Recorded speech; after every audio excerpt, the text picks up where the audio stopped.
Hello, I'm Brad Kelly, and you're listening to Method and Madness. This is a show about books, the people who write them, and the labyrinth to be explored between the words. Have you ever heard about Willie the Weeper? Had a job as a chimney sweeper. He had the dope habit and he had his bad. Listen while I tell you about a dream he had. American Tabloid by James Ellroy, described in a New York Times review by William T. Volman as a, quote, brilliantly unpleasant novel chronicling the seething interactions of a bunch of sleazoids, spies, thugs, and mobsters, is one of the paramount entries in the genre of JFK assassination fiction, with a massively complex plot aerated only by the punch and uproar of its telegrammatic style. James Ellroy, among the most highly respected living crime writers, envisions the events of November 22nd, 1963, as the punctuation on a chain of events set in motion by a whole bunch of powerful characters ranging from Howard Hughes to J. Edgar Hoover to various members of the Chicago and New Orleans mob. But perhaps most importantly, three fictional characters. Pete Bondurant, a gigantic former deputy sheriff, and when the story begins, fixer for Howard Hughes with a brutal way of doing things. Kemper Boyd, a one-time car thief for the FBI and a guy pursuing a twisted version of the American dream. And Ward Little, Boyd's one-time protege and a highly capable lawyer who, over the course of the book, goes through one of the darkest transformations one is likely to find in any novel on any subject. We'll get into this a bit, but effectively the machinations of these three men as they kind of crash against the power, money, and influence of figures and forces much larger than them lead to the inevitable demise of the sitting President of the United States. It is also the first part of the Underworld USA trilogy, followed up by The Cold 6000 and Blood's a Rover. We'll be focusing on the first book here, but if we wander a little bit into the other volumes, I'm just fine with that. This novel was named as Time Magazine's best work of fiction for the year 1995 and has since been included on a whole bunch of best of lists, including the BBC's list of 100 most influential novels. Now, speaking of influence, as soon as I knew I wanted to talk about this book at some point on this show, I specifically wanted to talk to today's guests. That is the great Jacob Everett, editor-in-chief of Apocalypse Confidential, and all-around amazing amazing person to follow on Twitter, and just an all-around fascinating dude. So Jacob, thanks for doing this with me. I'm really excited to talk American Tabloid. Thank you. Yeah, thank you for having me. I've been a long-time disciple of the Demon Dog, and I appreciate you calling me a good follow, and I'd like to think that I'm also a good follower. Yes. I'm not just doing takes. I give. I like liking and all that stuff, and so I'm excited to be on here because it's been a while since I've talked Ellroy. No, and this is the only Ellroy. This is the first time I read any James Ellroy. Oh, hell yeah. So I'm super excited to and now I'm like, oh man, I should probably put the rest of my pile of books off to the side and just start plowing through Ellroy work. Yeah, exactly. Nothing else is going to quite hit the same after this. Thanks for doing this, Jacob. I half the reason to do a podcast is so I've got an excuse to sit down and talk with people like you for a couple of hours. But talking about, James Ellroy and American Tabloid more specifically, and thinking about Apocalypse Confidential, like the freaking coolest press out there right now. Thank you. And legitimately, I love everything that you guys do, from the art direction to the stories to everything. I guess maybe now is kind of a time to promote that, but I also want to ask about the influence of Ellroy on Apocalypse Confidential, because I know it's there. What sort of recent stuff about Apocalypse Confidential can you hype, and what can you say about what's coming up? Well, yeah, so we've got our... our most recent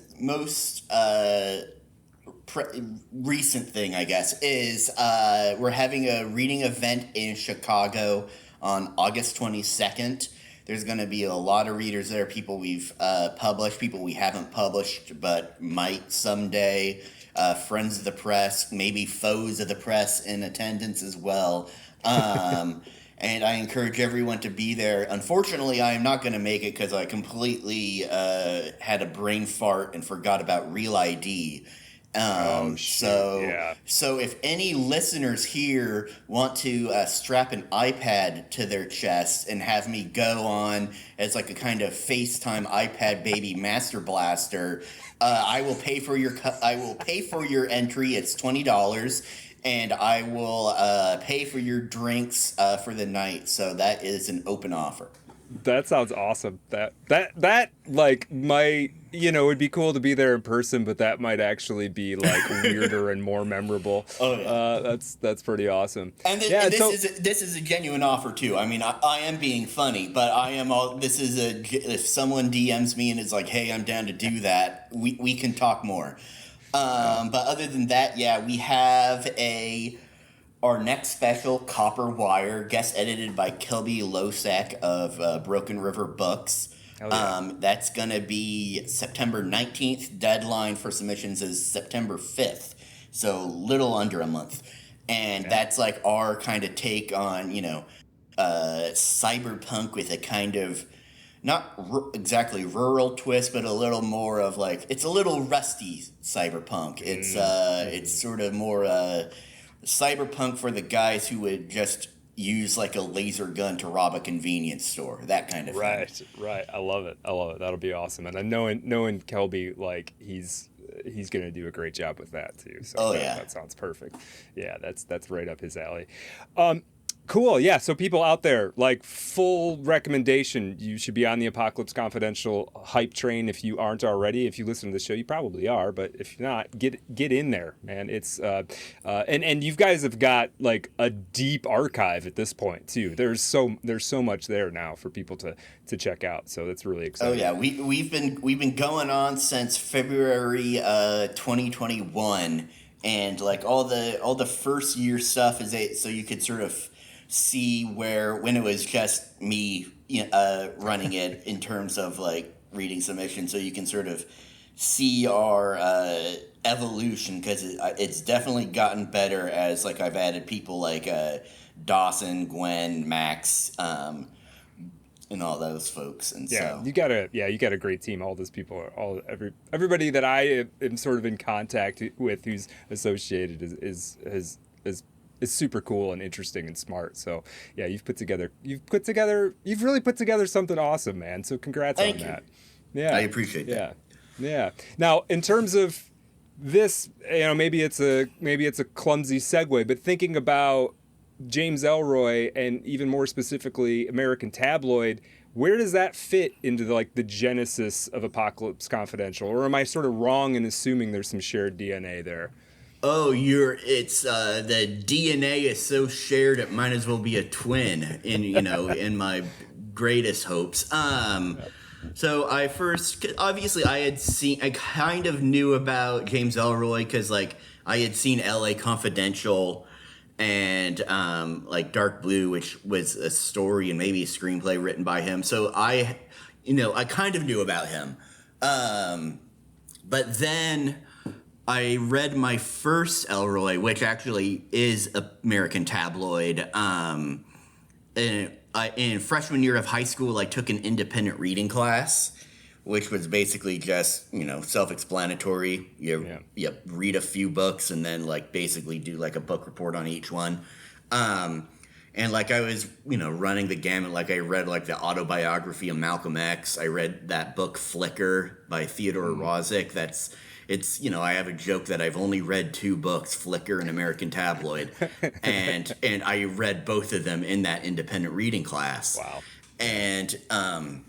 And with American Tabloid specifically, it was a great example of judging a book by its cover, because I had seen the cover with the kind of the pop art sort of banner on the top with the crime scene photo on the bottom.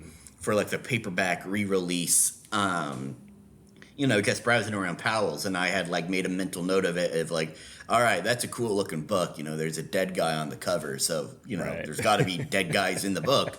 Right. And so for this independent reading class, I had for some reason had it in my mind that I wanted to read The Serpent and the Rainbow, the book that was adapted into the movie by Wes Craven with Bill Pullman. And which is, funnily enough, a lot of the stuff in that book kind of comes into play in the third Underworld USA book. Like voodoo and whatnot? Yeah, because like a lot of it is like about like voodoo in Haiti and like Dominican Republic, and like them trying to like recreate Cuba, the Batista era of Cuba in those countries. Interesting. So sort of a strange synchronicity there. Anyway, so I was wandering around Powell's trying to find the Serpent in the Rainbow, and I have a real, as my friends and family can attest, I have a real aversion to asking for help. Like I hate asking the clerks. I hate being when in class, my mom would always scold me for being like, well, if you don't understand the math equations, you can ask the teacher. And I'm like, no, that's a sign of weakness or whatever. Right. Same. And so I was looking for the zombie book, and I couldn't find it, didn't want to ask for help, and instead was like, okay, I remember that one book with like the dead guy on the cover. And I bought that, and it was American Tabloid, and I read that, and the rest is history.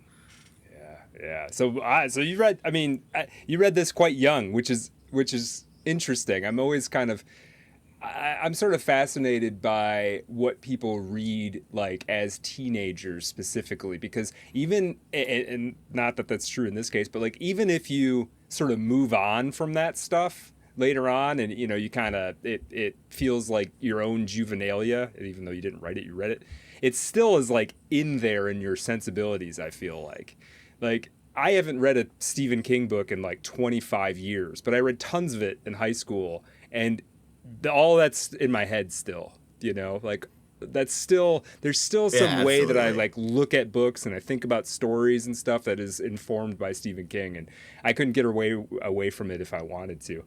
That is super cool also, that you had a class where your teacher was like, yeah, you can read this. This is great as long as you write me a paper on it. It was a fun class. Yeah. Sort of like study hall, but a little more structured. Right. Very cool. Can you sell us, the audience, on American Tabloid? Like, if somebody hasn't read it, why should they read it? Well, I think besides your great introduction of it, I think if people listen to that and aren't sold on it, the gutter view of history and, not even a ground view, the underground view, then, they're lost causes anyway. But I would say, my pick for it is to just read that introduction where it goes, America was never innocent. I think if you can read that and talking about how we popped our cherry on the Mayflower on our way over here, and like all the stuff about like looking good, kicking ass, and getting laid, and like doing a sort of toast at the end to like the bagmen and badmen and the fixers and the leg breakers of history, then it's like that's if that's not your vibe, then do not read this book or really any of his books, because it only gets more outrageous, more ribald, more delightfully vulgar and over the top. But if you are into that from that one page sort of intro, then you are going to have the time of your life. How would you, and again, I'm coming at this, I've only read the one book by Ellroy. How would you, if you were going to make a spectrum of his like most intense, craziest book to his least, where does this book fit on that?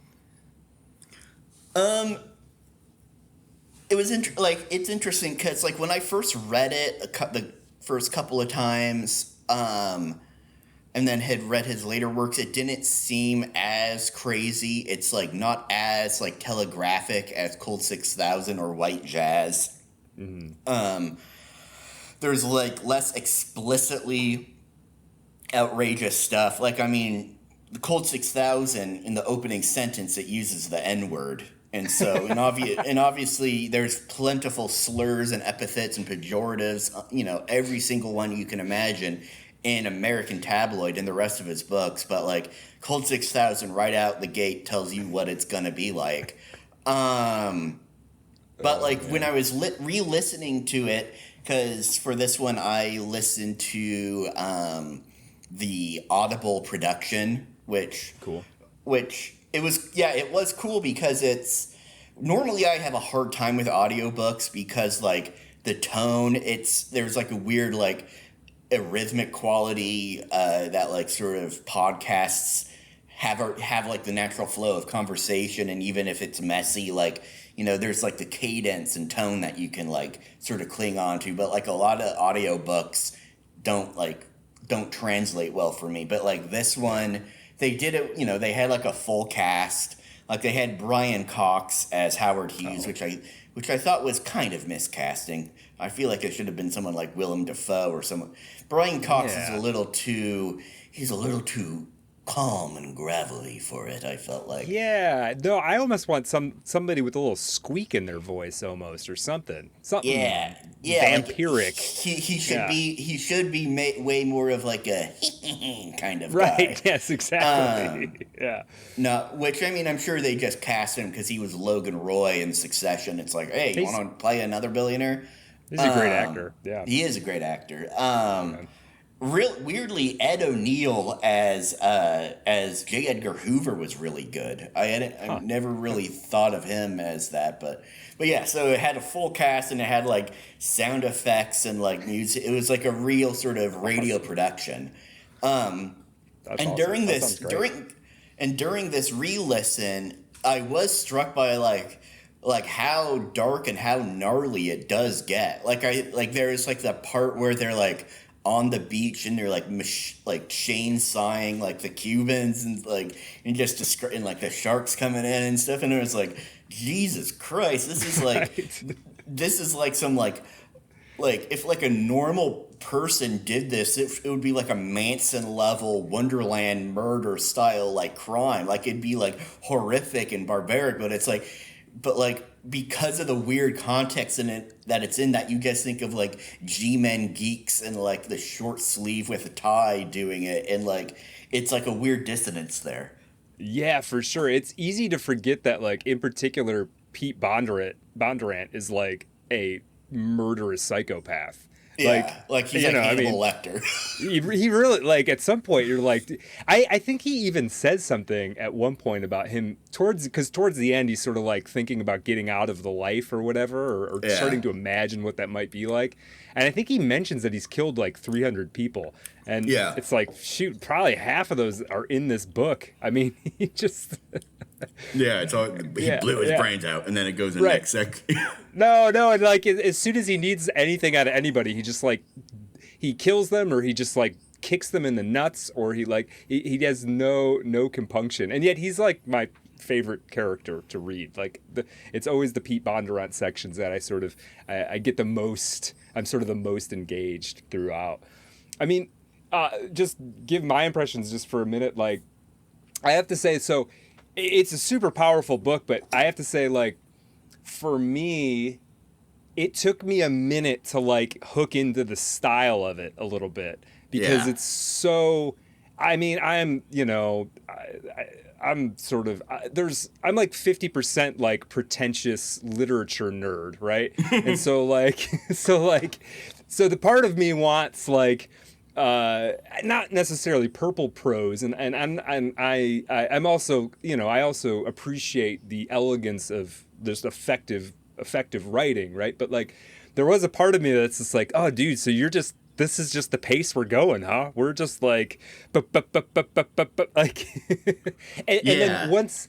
And you know, it's interesting. I found that some of my very favorite books are like this. When I first read it, it's not like I get turned off by the premise or anything. When I first read it, a lot of my favorite books, like, I have to get the hang of reading them. And in this case, it's not like I didn't understand what was going on. It was just like, oh man, am I going to want to read 600 pages of basically a telegram happening, just like rapid fire? And then by the end of it, I'm like, man, I don't even know if there's a point in writing any other way than this, especially subject matter like this. Like, if you do any writing at all, it's super dangerous to read Ellroy while you're working on something, because it's like you could like be reading, you could like read over something you've written, and then you'll notice where you started reading Ellroy, because then it goes from like sentences with full-on dependent clauses and stuff, and then it goes to like He, noun. He, noun. Right. He. Right. Right. And then, like, even the stuff he did, like, the first time I saw it, it was kind of cheesy to me. But later on, I liked it. Like, every once in a while, he'll drop, like, multiple O's in a word, you know? Like, to, like, stretch it out. And at first, I was like, what are you doing? But, yeah. Right.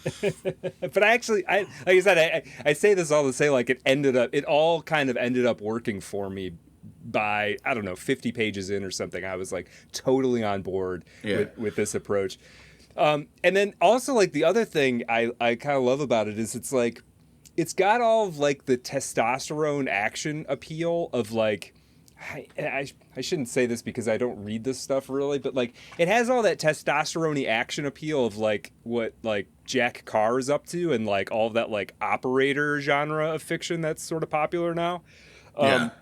But this is just, like, purely about the bad guys, pretty much. Like, I don't know if there's anybody in here who's redeemable, really. Like, even, I mean, I guess you could find, like, one of the female characters who's a reasonable person, but beyond that, all of the men, I can't even think of an exception. All of the men are kind of terrible. You know, if you put them in the real world, you'd be like, yeah, that person should probably be in prison right now. Yeah, like, the closest thing you have to a moral center is Ward Littell, but then he completely goes to the dark side, and he's my favorite character in the trilogy, just because, like, he does have the kind of redemption in Cold 6000. Okay, does he? Yeah. Yeah, it's like he's, like, you know, this, like, crusading, like, sort of, like, liberal lawyer FBI guy then who just decides to just say fuck it and go and start, you know, breaks bad, so to speak. And so it's like, even the fact that the fact that he has moral qualms about it doesn't make it any better of what he's doing. Right.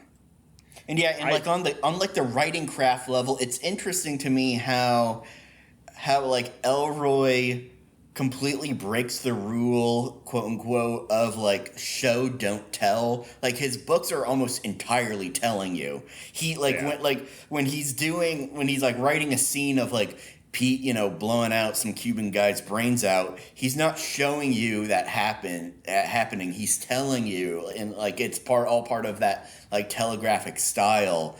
And then, like, when, like, a character is undergoing some transformation, like, he'll, like, have them, like, directly think it and, like, say it in like, in a way that, like, kind of can come across as, like, hokey, but, like, in a way that makes sense for, like, the story that he's telling, not showing, because these characters have to remind themselves of, like, where their center is, because it's entirely about, like, you know, like, subverting any sense of, like, moral compass that you have, and, like, doing so by compartmentalization. So, like, by having the characters, like, sort of tell you what their motivation is or what they're thinking at the moment, that sort of helps reinforce that theme, I think.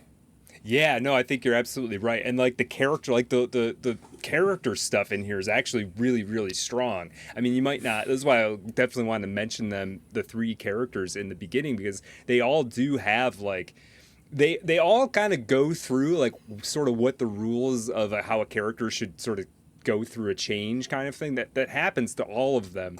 But there are moments where it's just laid very bare. Like, talking about, like, Ward Littell, there's this great moment where, and I actually have it here because it's one of my favorite, how would I describe this? It almost feels like it's breaking the sort of rules that James Ellroy has set up for this book, but then on second thought, it's, like, kind of perfect based on what you're saying.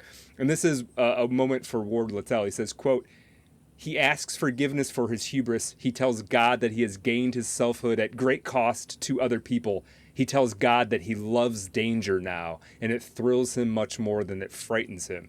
And then like, yeah, and then as the reader, you're like, oh shit, what is he? Because he's already done some crazy stuff at this point. Like he's already, a total alcoholic. He doesn't do anything without four Ryan beers. He's jacked up. He's jacked up mafia figures and all of this kind of stuff. But like at that point, you're like, oh, so this guy will do anything. Like there's really nothing that's off.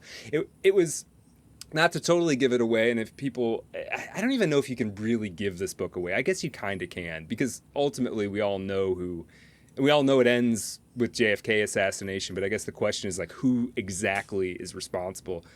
But at that point, like up until that point in the book, like I didn't assume that Ward, for some reason I convinced myself that Ward would not be all that entangled with the actual assassination.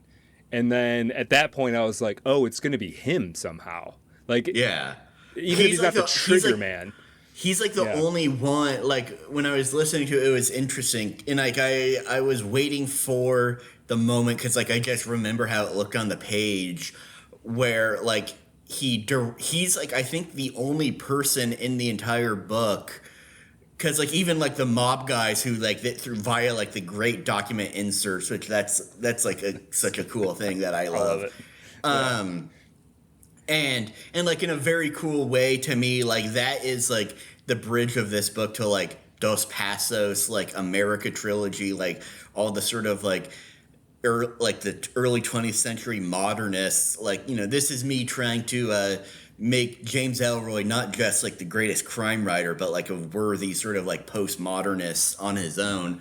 So like even in like those document inserts where it's like the wiretap transcripts, none of the mob guys ever like rarely ever directly say kill John F. Kennedy. The only person in the book who directly says killed John F. Kennedy is Ward Littell when he's telling Kemper and Pete like what the price is for like them stealing the heroin. And like I thought that was like an interesting how it's like this guy who's supposed to be the moral center, of this very immoral world, he's the only one to explicitly say what they are doing.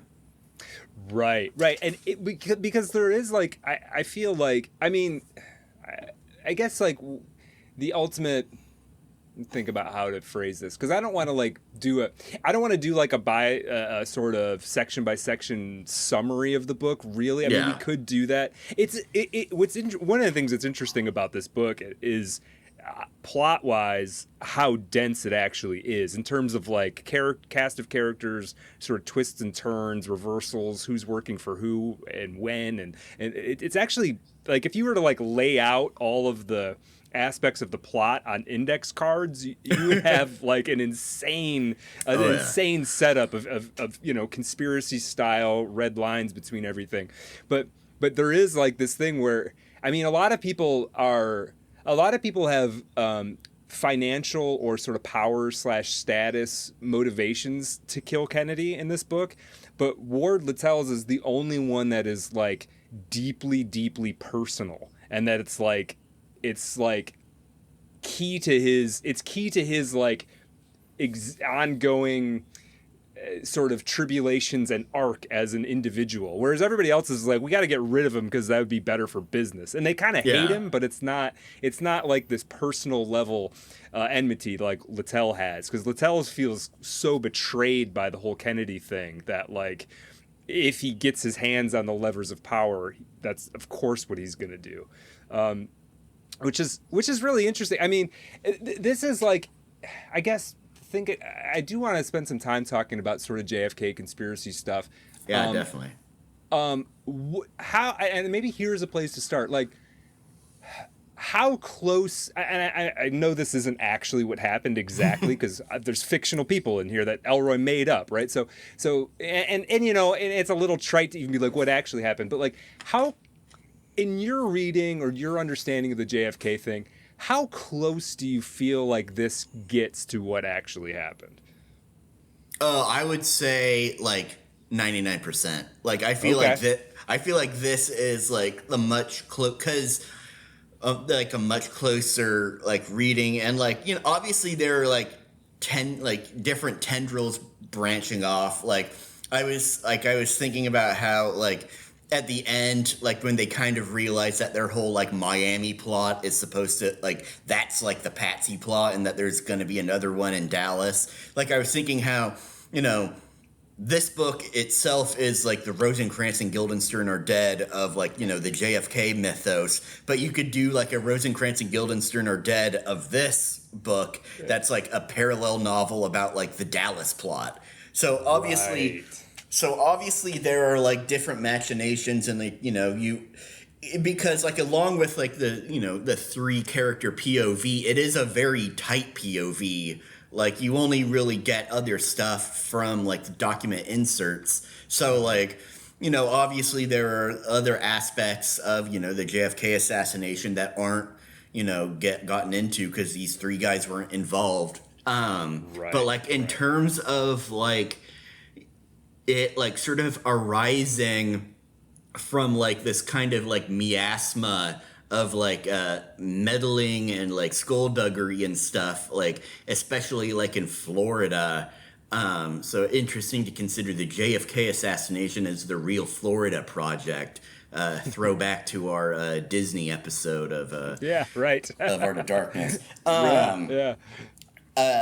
Like I think I had said to you in like a message where it's like, you know, this whole apparatus and network was like constructed for the purpose of like taking back Cuba, you know, of like anti-Castro Cubans and intelligence assets and agents and organized crime officials, and then random like assorted like, you know, bagmen, you know, like the type, you know, in this book.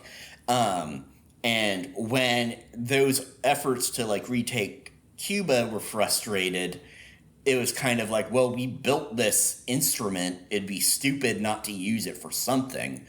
And like that, just then the general sense that you get from the wiretaps that just like go on for pages talking about like, yeah, someone's got to do something, see?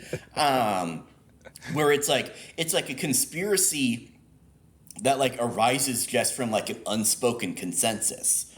And so I think that is like closer to what actually went down than some of the sort of more, I don't know how to call it, like, I guess, structured readings of the Kennedy assassination. Yeah. No, I think you're right. I mean, I definitely like all of the factors that Ellroy puts in there as like pieces on the board, I think were really pieces on the board. And I think the only sort of asterisk is that there are all those pieces, and then plus it seems like some more pieces than that. Yeah. Like, you know, like we don't quite, because like Oswald doesn't show up here. And as somebody who just came off of reading Don DeLillo's Libra, I'm sort of like, I'm primed to think in Oswald terms, not as Oswald as like the lone shooter, but Oswald is this like this, well, he's sort of like this prism in which you kind of pass the JFK narrative through it to try and make sense of what might be going on. And so it's interesting that he's just not here at all, which I was kind of surprised by. I thought, honestly, you know, in the first third of the book, I thought at some point they would like some Kemper most likely would kind of meet Lee Harvey Oswald and sort of bring him on board for that.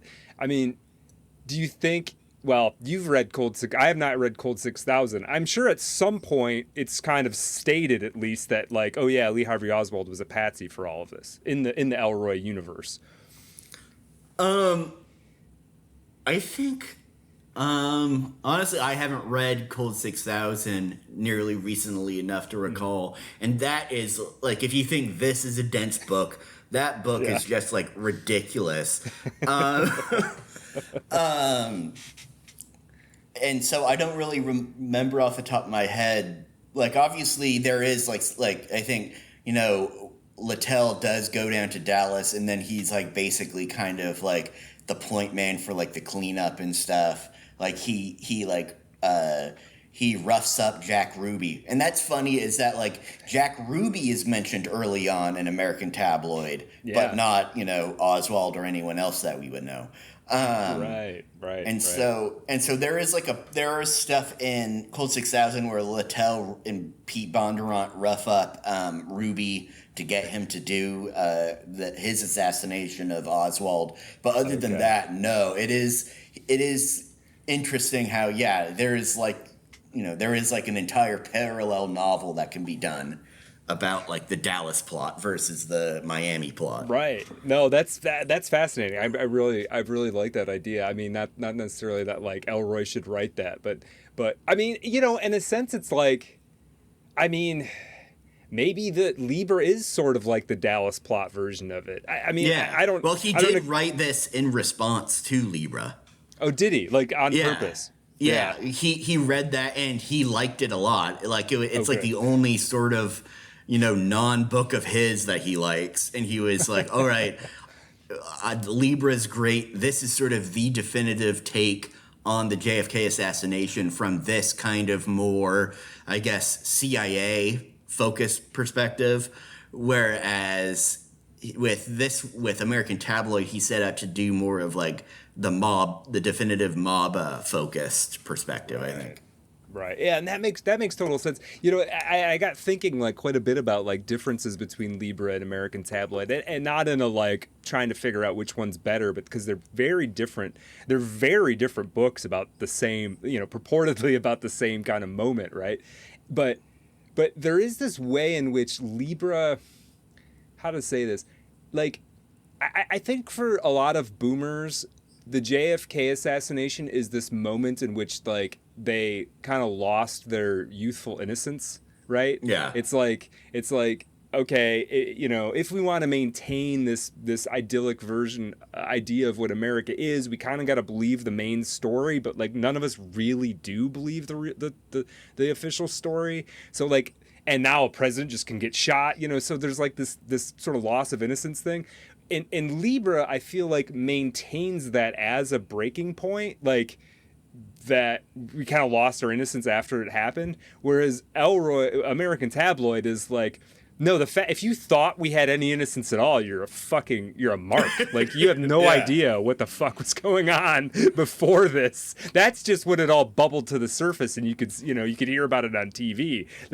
Like it's way darker and grittier and intense below the surface. It just happened to kill a guy.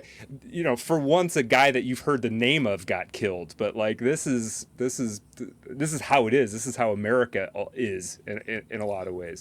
Yeah, well, and there's also a way where like the sort of like boomer mythology of Camelot does need a conspiracy theory to some degree because, and like I don't want to go down the road of like, oh, conspiracy theories are comforting because it's like, hell no, it's not comforting to think that there's like that's like the opposite of comforting. Right. But like in terms of like the innocence thing, I do think there is a comfort there where it's like, okay, so it's not that like a lone nut can just randomly take out our beloved handsome president.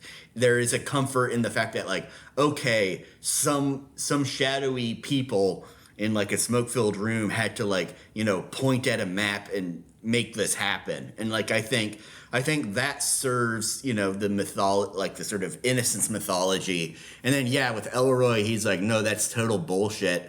And there actually is a great essay about the Kennedy assassination that like the New Yorker published. Like I think it was for like the 50th anniversary, 2013. Written by Adam Gopnik of all people, who I don't really like his writing, and it was called like Closer Than That. To like that he riffed it from like the Double Indemnity line, and like sort of the idea that like the Kennedy assassination was like sort of the first moment in American history where like the sort of quote unquote public life and the private life of the nation formed like a perfect, Venn diagram circle, or like finally like closed a loop where like even with just like the assassination of Oswald, like it's like it would be unthinkable to think that like this like seedy nightclub owner would be so close to like an event in like sort of like power politics, whether you believe the official story or not. And just that like proximity is so startling.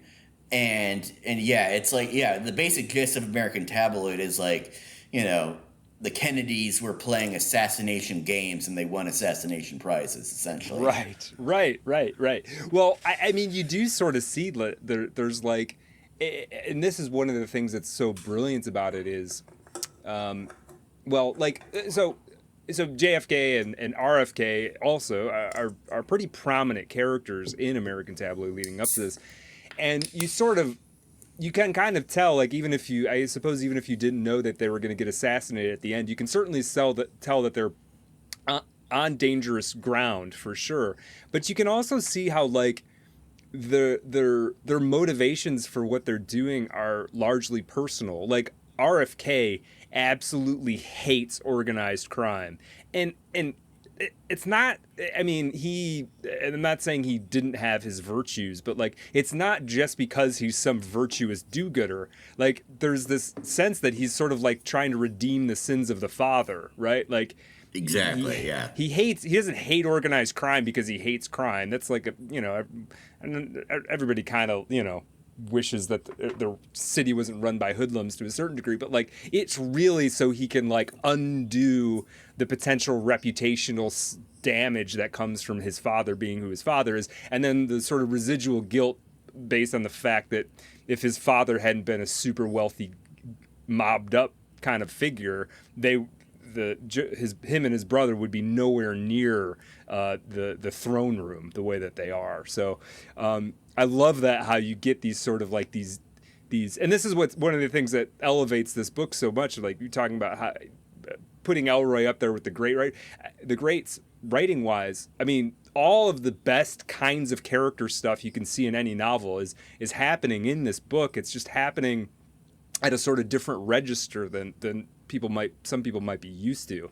I don't know. That's one of the things that got me so excited about this. Thinking a little bit more just about the JFK, RFK stuff. I noticed, so there's obviously like since the assassination and, it's still, part of the reason, I guess I should back up, like part of the reason that, I wanted to on this show talk about the book Libra in depth and then talk about this book in depth. And I had read Libra a couple times before, and American Tabloid's new to me, is there's a certain way in which the JFK assassination stuff, it's like clearly something more than the official stories going on. I think pretty much everybody agrees with that now. There's competing theories about what actually happened. But like very few people are like, no, it was Oswald and he never talked to anybody, But there is a certain, what I like about it is there's just enough distance from it that you can talk about it without getting lost in culture war stuff in the moment. Not that that stuff isn't worth talking about too, but like it's almost like a filtering process to me. It's like, okay, can you think clearly about the JFK assassination and like be willing to admit like you don't know exactly what happened, but also be willing to admit that like conspiracies do occur, or do you fall into that thing where it's the like sort of like I don't know, you run into this stuff so much now, these like misinformation and disinformation experts who are going to scold you about how there, nobody ever conspires to do anything, right? And you're ridiculous if you think that they do. And so anyway, this is one of the reasons I want to talk about these kind of two books and think about them is like this stuff, how we process events like the JFK assassination. I mean, this is like our modern folklore to me. It's like, oh yeah, like I've always, like my attitude with conspiracy stuff or like parapolitics as in the parlance of our times. Yeah. It is, like I mostly like read that stuff or listen to that stuff as like folklore rather than like straight up history. Even though, I mean, I do believe it is historically accurate in a lot of cases, but the way it functions in like culture is as like a folklore of like almost like creation myths or like destruction myths, that type of thing.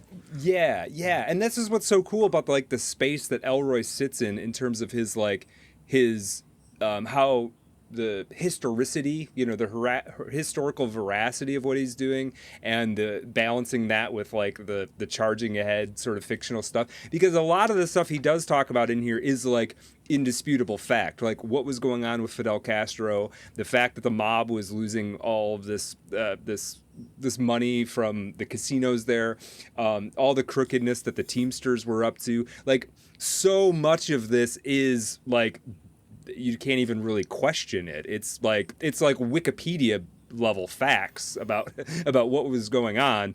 And then like, in a way, it's just like, here's just one next layer. Like, all of that tumbled into JFK getting shot in the head. Oh yeah. Well, yeah. This is kind of maybe sort of an aside, but like I think the Wikipedia thing is like a good point, because I was thinking about how like historical fiction as like a narrative device for like tension and stuff like that, where like, you know, for example, like you see like Jack Ruby getting introduced in like 1960, and it's like, okay, you know where this guy's going, you know what his story's gonna be. Or like even from the very beginning, it's like, okay, this book begins on November 22nd, 1958. You know that, you know, 5 years later something big's gonna go down in Dallas.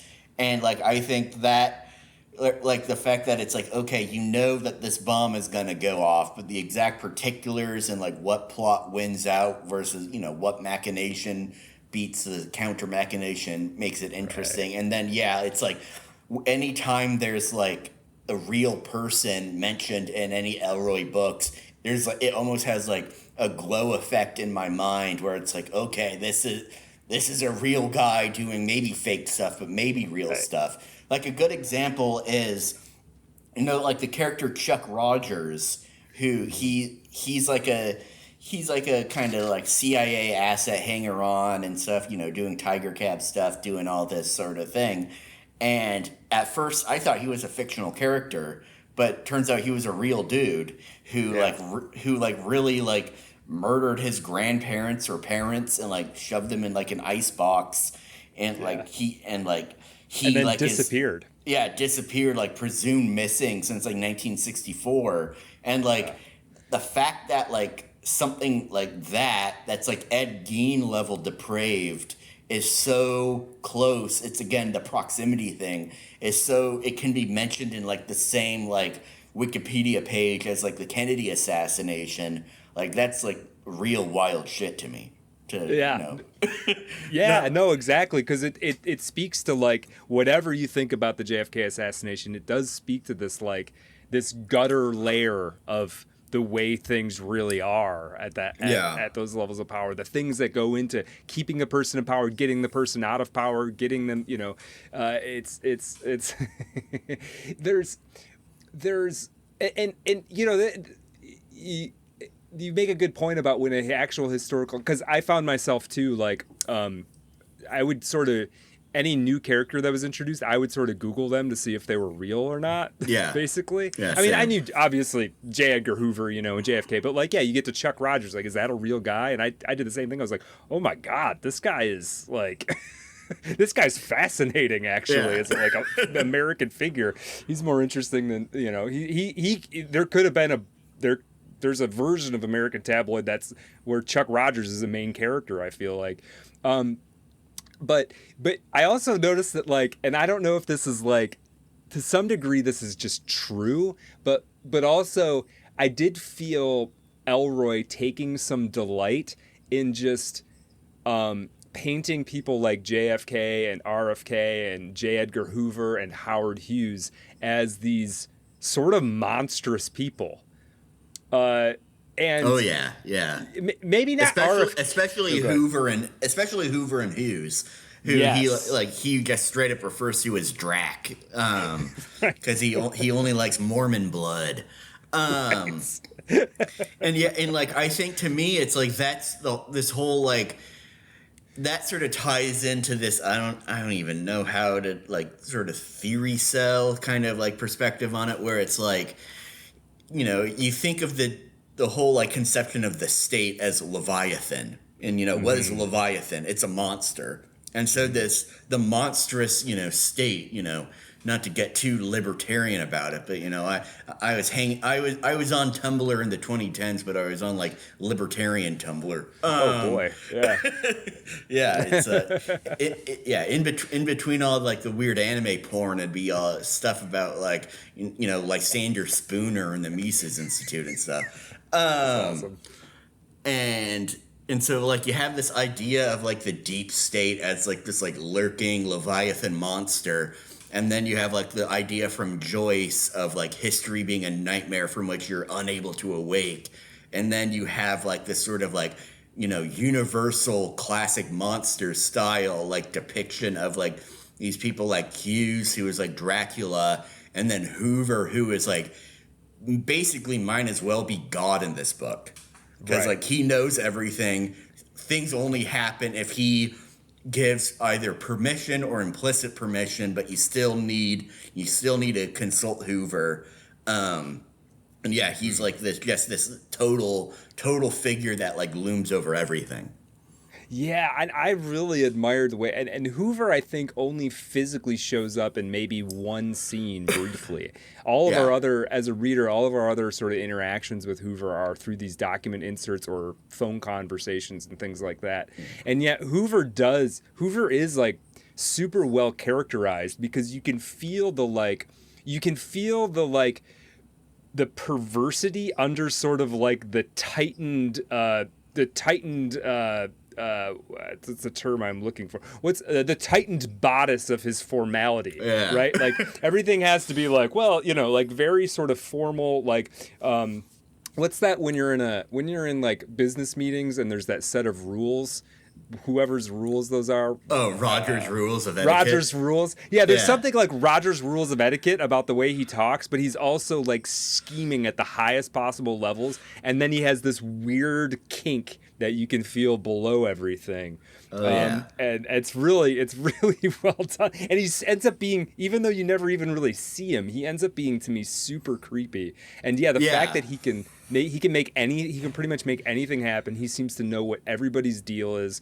You know, anytime somebody double crosses him, he's like, he basically tells them that he knows about it, but he's okay with it because actually it plays into the larger game that he's playing. Yeah, it's he talks like an anime villain. He's like, now you will forgive my impropriety when I divulge that this necessary fact has become salient or whatever kind of thing. Right. Yeah. And the document insert stuff is how he like only appears like it's like a word of God kind of thing, you know. It is, yeah. And like they have to decode the scripture of like, okay, what Hoover is really saying here is that while he's saying the go ahead for this plot, he said this, so that means that there has to be like another plot going on, which that's like integral towards the end type thing. I guess sort of a funny aside to me is like later on in freshman year of high school, like we had like one of the required classes was like advanced communication skills, which, you know, jury's still out if it worked on me or not, but where basically we just like give speeches and stuff, and like my persuasive speech was on the Kennedy assassination.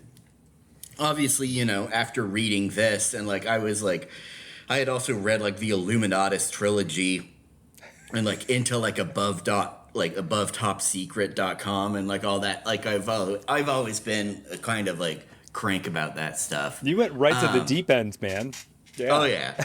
see that's why I'm so chill about it now, is because I kind of got it out of my system, you know. I'm still interested in that stuff, but like, you got to inoculate yourself early against like info hazards. Otherwise, you know, you're gonna be. Yeah. Well, this stuff can make you crazy if you like. Yeah. I don't know, take it personally or something. Yeah. Yeah. And so I did like my persuasive speech on how the mob killed Kennedy, and like And at one point, and I was going to be given an A- on it, but I was docked down a full letter grade because, like, I had offhandedly mentioned that J. Edgar Hoover was a transvestite homosexual. And she didn't mind, the teacher didn't mind that I said that because, you know, by all accounts, it's true. But, Right. like, I got marked down because I didn't cite my sources on it. So,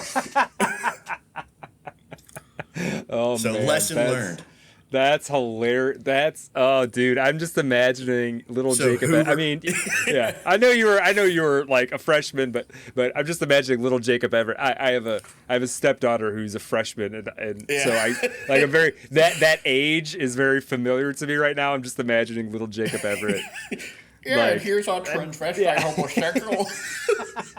That's awesome. That's so awesome. Like, I don't even think it had any, like, maybe I tried to tie it in where it was like, oh, the mob could have blackmailed him, but, like, you know, because I think I was trying to make an argument of, like, Hoover had been wiretaps on the mob, so he knew what they were scheming, but, like, then the mob had that blackmail on him, so he didn't do anything, I think. But other than that, it was pretty much just an aside of, like, yeah, by the way, he was this. And Yeah.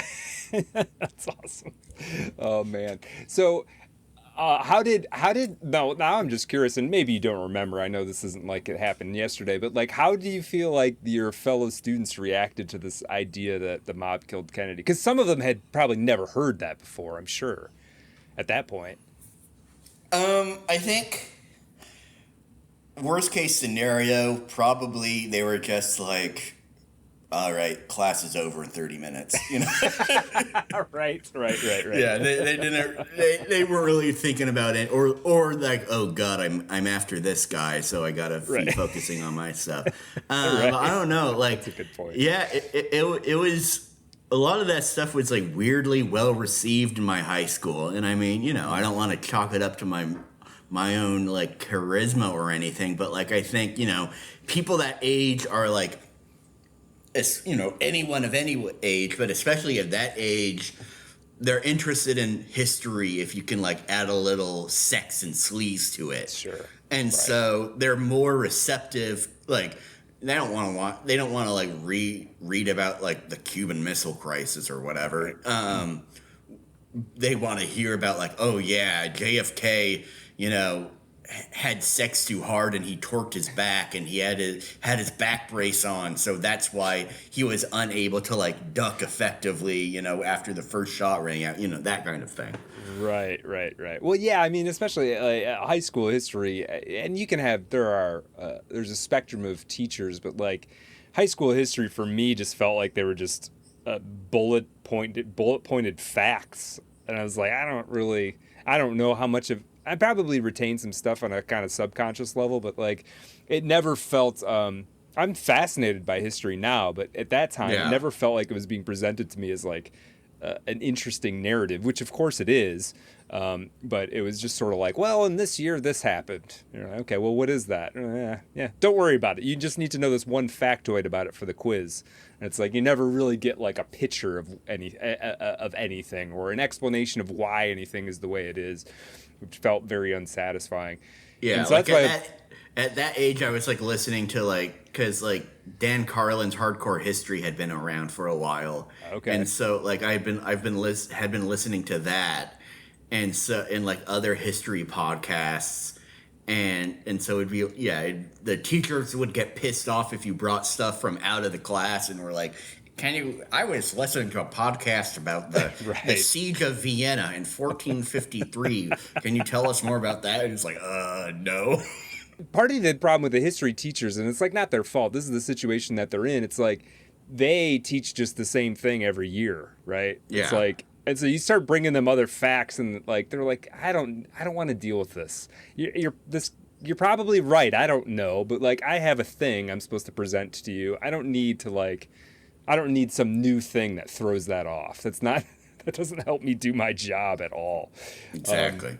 Yeah, for sure. Now, one thing I kind of wanted to like, you know, and I don't think I'm the first person to draw this conclusion, but I'm thinking about, and I might try to tie Lieber into this a little bit, but one thing I'm kind of thinking about as I'm reading this is like, the Ellroy vis-a-vis Quentin Tarantino kind of thing, right? Because Quentin Tarantino has now had like, well, at least two like actual hit pieces of historical fiction, and then a couple more that are like, I guess, I don't know if you'd even call them historical fiction, but they, like Django Unchained, none of those characters are real people, but it takes place in like a commonly understood historical context. But Once Upon a Time in Hollywood takes place in the 60s around the Manson killings, and that's something that everybody's at least vaguely familiar with. Inglourious Bastards, Hitler shows up as a character in that, and of course it's all about the Nazi stuff. I'm probably even missing one or two that have like more historical flair to them. But I mean, do you see similarities between like what Quentin Tarantino's doing on film and what Ellroy's doing in this book and elsewhere? Would they butt heads, or do you feel like they're cut from a similar cloth?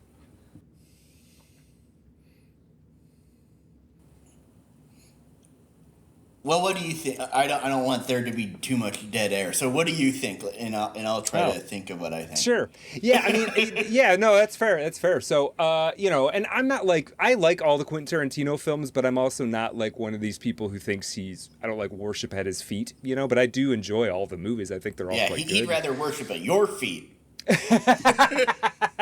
Yeah, exactly. Yeah, I'll just put a little pink polish on my toenails, and he'd be all about it. He'll be like, "Oh, hey, it might as well be Uma Thurman's. Why not?" Right. So yeah, I mean, I think he's an incredibly talented filmmaker, and I would never try to really take anything away from him. I do think obviously there's a sort of like a stylized kind of violence thing going on. I do think that they're both. And this is something I do kind of want to ask you about more specifically, and we can get to it. But like, they are also both people who operate in the style of cool. Like, a Quentin Tarantino movie is cool. A James Ellroy book is cool, and part of how they get that cool is this like approach to violence, this just like kind of let it all hang out. No, we're not moralizing about it. It's not like we're going to kill a guy and then we're all going to feel bad about it afterwards. We're going to just it's just going to kind of happen. And then also like a certain sort of just punchiness, like Quentin Tarantino films they allow themselves to be discursive, but they also just kind of move. Like, we're going one thing to the next. We're not going to have any of that kind of art house sort of contemplative patience that you might see. He writes his dialogue scenes like action scenes. Yes. Yeah, very well put. But I think, like, for me, the big distinction in what from American Tabloid, what I'm seeing that I like, I guess I prefer in Ellroy versus Quentin Tarantino is when Quentin Tarantino delves into historical kind of stuff. Those three movies I mentioned, specifically Django Unchained, Inglourious Bastards, and Once Upon a Time in Hollywood. But which, by the way, I like all those movies. But he does this like nostalgic revenge thing. He literally goes back and kills Hitler, right? Like, and he goes back and he interrupts the Manson murder, and he goes back and he slaughters a bunch of slave owners. And I understand that it's this cathartic revenge fantasy, but played out historically. And I sort of understand it, but to me it also feels kind of hollow. And Ellroy is not doing that. Ellroy's not like going back into history and being like, won't you sleep better if this is what happened? Ellroy's like going back and like, Ellroy's going back and being like, no, it was actually even more of a nightmare than you thought it was. Yeah, I think the nostalgia thing is a good point, and that it kind of ties back with the whole sort of like boomer view of the Camelot years and all that stuff. Where like, Tarantino is like a nostalgic sentimentalist, despite how like abrasive his language and like how violent his movies can be. He's ultimately like a sentimentalist, and like. Yeah, his version of a JFK movie would be like, I don't know, like, Michael Madsen, I guess, rest in peace, like popping out of like a sewer grate and like machine gunning the guy at the grassy knoll or something like that. Right. because I think ultimately Tarantino, I think the thing with Tarantino is like he is just so movie brained that like he can't conceive of history as anything other than just like fodder for movies, which, you know, is great. Like, you know, I'll follow your equivocations and say I think he's a great filmmaker and stuff as well. But like he's not doing it because he views like history as something that needs revising for his movies. He's doing it because he just sees history as a movie. Interesting. Whereas with like, and like in sort of like in a similar, like a friend of mine like was watching like Forrest Gump recently, and like in like a weird way there's more connection between Tarantino and Forrest Gump than there is Tarantino and Ellroy. I'm just laughing so hard because I never made that connection, and then as soon as you said Forrest Gump, I was like, "Holy shit!" That I could totally see this connection. Yeah, because it's like, it make like with like, oh, Forrest Gump was involved in every important thing in like the post-war 20th century. Right. Whereas like Ellroy is just so like, he's not even bitter because he is like if you listen to interviews with him or like he is like a pretty jovial guy. Like he like has like the persona of being like, you know, just brooding and like listening to Beethoven in his dark apartment and stuff. But like he is like a pretty like jovial, outgoing, funny guy. But like he just has like no sense of nostalgia. And like I think that is a kind of useful thing to have. And like I think, I don't know, maybe like reading him at an early-ish age kind of helped me with that, because like I see, so this is like a tangent of course, but like I see like so much like nostalgia stuff about like 2007 or like the early 2000s. Right. And it's like I mean I had like a great time. I was like a teenager for, you know, most of the 2000s. It was an enjoyable time, but like I just have like zero nostalgia for it because it's like, all right, well that happened, now to the next thing. And I think it's sort of like that's a very Elrovian impulse where it's like you have respect for the past. You may even like have like a fondness for different, you know, memories and like times and stuff, but like you're not like so nostalgic that you're like hell bent on like living there forever or like trying to like find a way to fix it. Right. Yeah, and you kind of wonder, like, I mean, you're right, you do see this sort of like nostalgia for like 20 years ago, which is a little odd to me as well. But like, you do kind of wonder, like, will that sort of nostalgia, I mean, part of like, I've always thought of sort of part of the motive power of like nostalgic memories is like that there's a sort of a shared culture, which feels like it's kind of fallen apart. Like we don't really share the same culture, you know, like, I mean, if you compare the Kennedy assassination as a news event that the average person would be encountering versus like the Trump assassination attempt, it's like, all right, everybody probably heard the JFK assassination from the same source, right? It was like all that like famous whatever Tom Brokaw. Yeah, it's all like Walter Cronkite crying on TV. Cronkite. Right, and he takes the glasses up, right? It's everybody found out about it then, basically. I know it's exaggeration, but sort of. Whereas like the JFK thing, like we all heard about, or the Trump thing, we all heard about it like through our own bespoke information silo that we participate in, right? So like somebody over here heard about it from Dan Bongino, and somebody over here heard about it from, you know what I mean? Like, and so it's like, it's actually like a million different historical events for a million different people. And so you wonder, like, I guess I'm saying that to make the point of like, I think nostalgia is going to get just kind of weirder and weirder. And because I have run into people who are roughly my age. I'm a little older than you just based on what you've said so far. And it's like, they'll be nostalgic for shit, and they're Americans, you know, like they're from the purportedly the same culture, and they'll be nostalgic for shit that I've never even heard of. And like, like, how do you were into that? This is the first time I'm encountering that cartoon or whatever. And I just wonder if we'll even have, you know, 20 years from now, looking back at 2025, like, is there even like, coherent collective surface area to apply nostalgia to.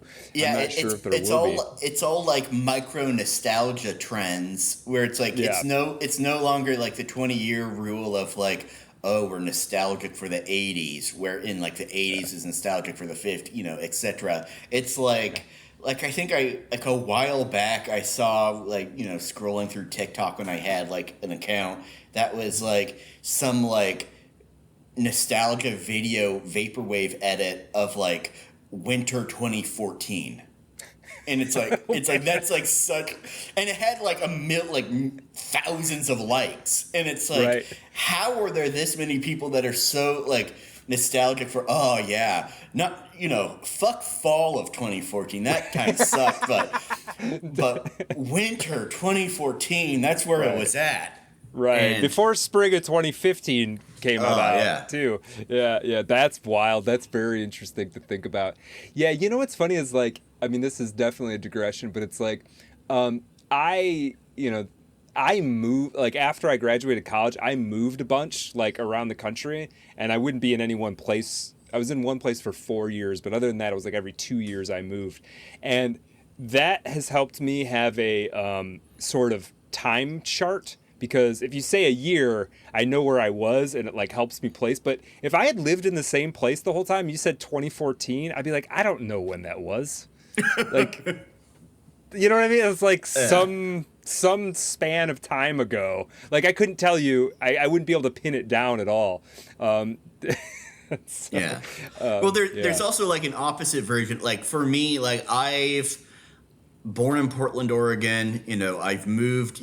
Not technically Portland. Like I live in like a suburb of it. I live in Lake Oswego, which is I only don't say that because like it's people outside of Portland have no basis, no understanding of what that is really. But like yeah, I've lived like. Farthest I've ever moved was Eugene, Oregon for college. And I think there's like there's like your version of like kind of like being like inoculated against it, where it's like you just like, move everywhere and it's like, okay, you're just on the road and like doing your thing. But then also like the opposite version of that is like if you stay at a place, for your, entire life so far, it's like you don't get nostalgic because it's like, well, it's more or less the same. You have people who are like I remember like when I like maybe this was maybe like 10 years ago, and like I was again, 2013, 2014 era, and like there was this like one guy I know, like he was like selling like I miss the old Portland shirts, shirts that say I miss the old Portland on them. And then I was like, oh, that's sick, dude. Like, you're from here. And he was like, no, I moved here 5 years ago. and so I think it's like nostalgia affects the people who are sort of in the middle of our two sort of approaches. Yeah, that could be. Right. Yeah, that is interesting, though. I miss the old Portland. I've only been here for 5 years. I mean, yeah. I guess it probably did change pretty rapidly, though, huh? In some ways. Yeah, there are, like, Portland is a very weird city where there's, like, a conceptual thing that, like, I think of it where it's, like, before there was a settlement here of any kind, it was just called the clearing. It's like the clearing by the Willamette River.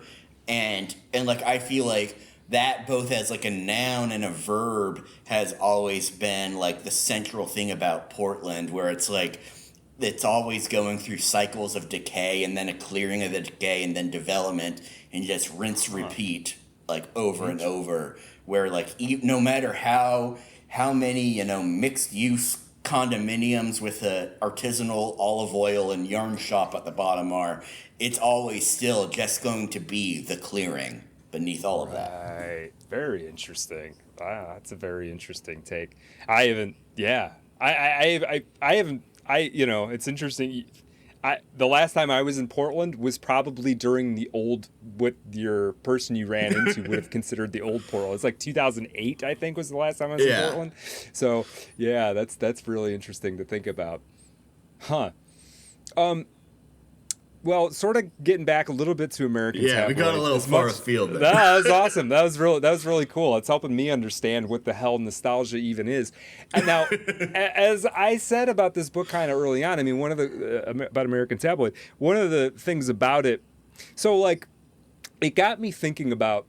I was reading this book and, like I said, sort of getting hooked at some point, and then like the momentum sort of building up. Like I think you could probably chart how long my reading sessions were. Whereas like my first one was like a normal, like, I don't know, I normally maybe read 20 pages at a go or something like that. And then as it went, it was like, okay, and then I'm reading 40 and then 50 and then like 100 pages in one sitting, right? I'm Absolutely, like, just yeah. getting sort of like... Same with like my listening. It'd be like, all right, I'll listen, you know, for like half hour when I go on like a sort of like walk around the neighborhood. And then like by the end, it was like I'm listening to it for like 4 hours, just like phone blasting audio by my computer. Yeah, just pounding cigarettes and just like looking out the window.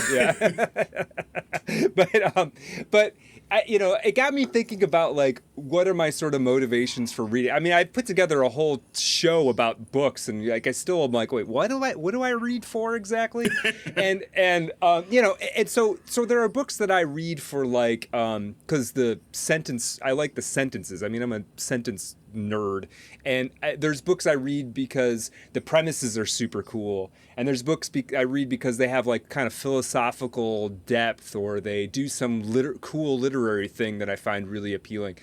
And or you know, and American Tabloid does do all of those things to varying degrees, but ultimately I kind of realized what I like the most about it is that it's cool as hell.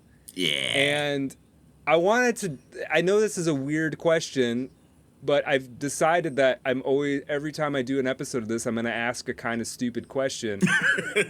What is cool? Like, when I say cool and you're like, yeah, what is it?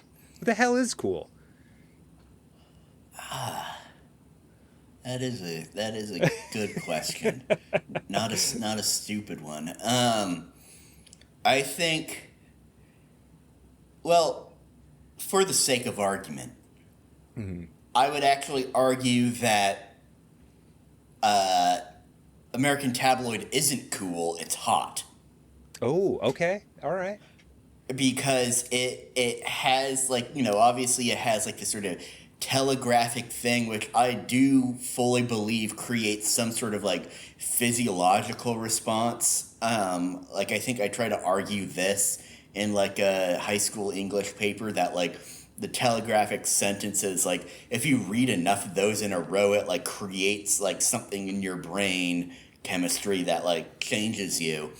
And so I would argue that like I haven't read it in like decades at this point, but like Libra is the cooler one because Libra is like the sort of like postmodern, like sort of literary kind of older brother, whereas American Tabloid is like the hot, feverish, it's pulpy, it's sleazy. James Ellroy is like closer to someone like Robert Crumb than he is to someone like Dashiell Hammett. And so there's like a sort of like sweaty feverishness. It's all about like extrapolations and images. And even if they don't quite connect, as long as they're close enough, you could be like, okay, it's adjacent, so that's good enough. And so yeah, just for the sake of like argument, I would say that American Tabloid is hot, not cool. Oh, interesting. I like this. I like this distinction, and it does. I mean, because I do think Libra is cool too. But we're getting into like McLuhan territory, yeah, exactly. Right?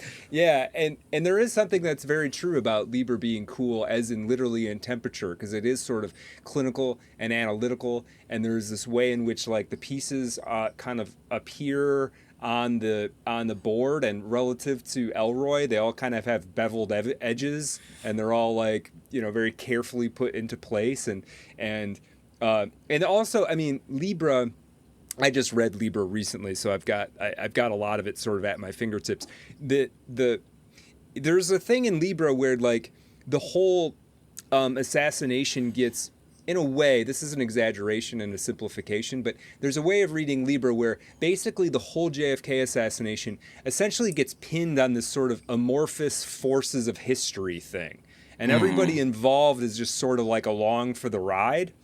And in Ellroy, it's like, it's not that those forces of history don't exist, but it's that those forces of history are sort of indistinguishable from like the animal impulses of sex and greed and power hunger and lasciviousness, and like that those are ultimately, when you put enough people together, those sort of are the forces of history, right? Like Pete Bondurant and Kemper Boyd, and Ward Littell is the most political of the three, I suppose, but like Pete Bondurant doesn't have any politics, really.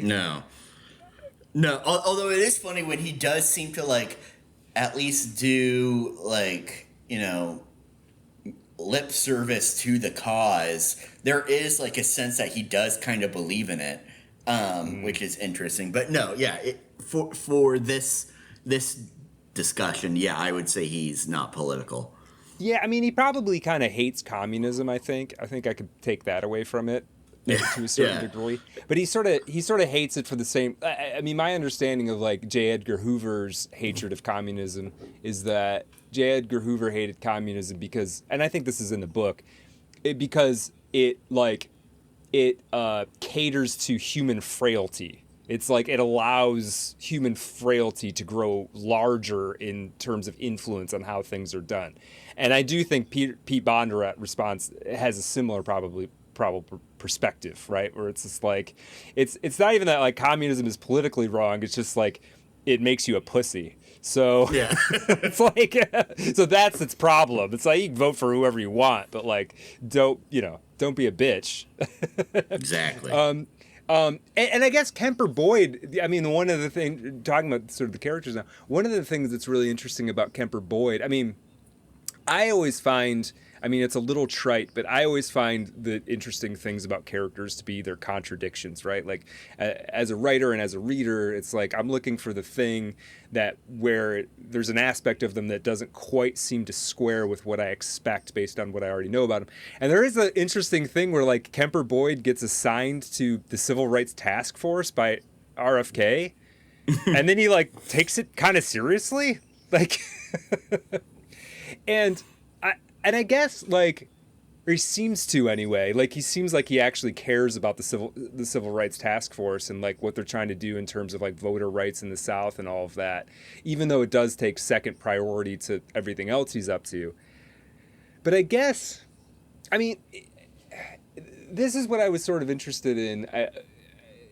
I don't know where I'm going exactly with this, but thinking about Kemper Boyd, now that I say that he cared about the civil rights thing, now I'm kind of realizing, as I say it, that I think he sort of cared about it because he thought if he cared enough about it, it would make him more like a Kennedy. Yeah, definitely.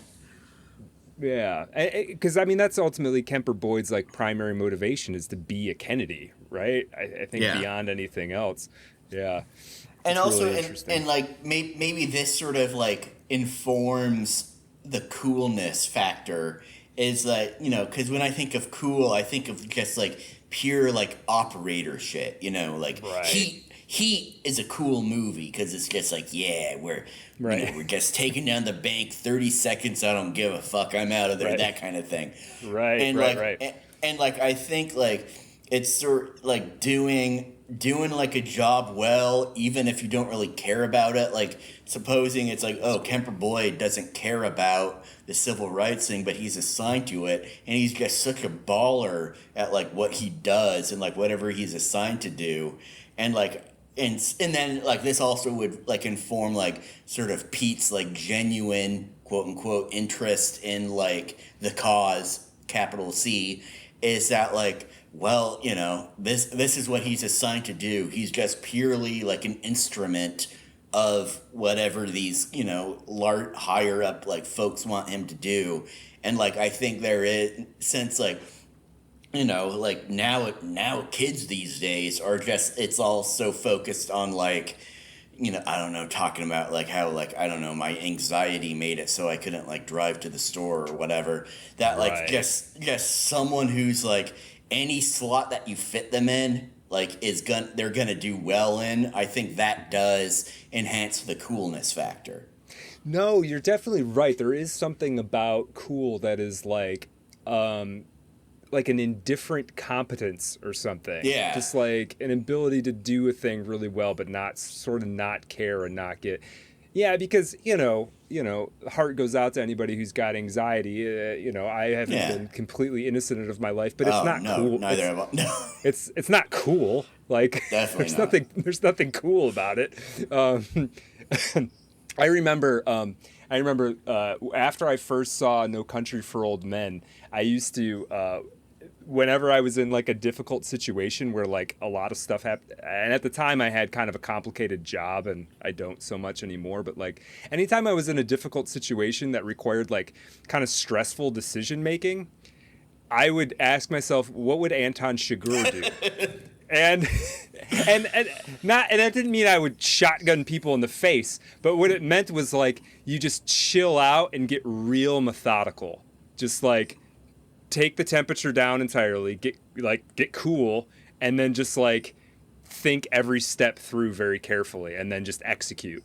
And it's like it kind of worked, to be honest. Yeah. Well, and it's like, and I mean, I think that's like a big reason why like people love the villains so much in movies, is that there is like the cool factor of competence.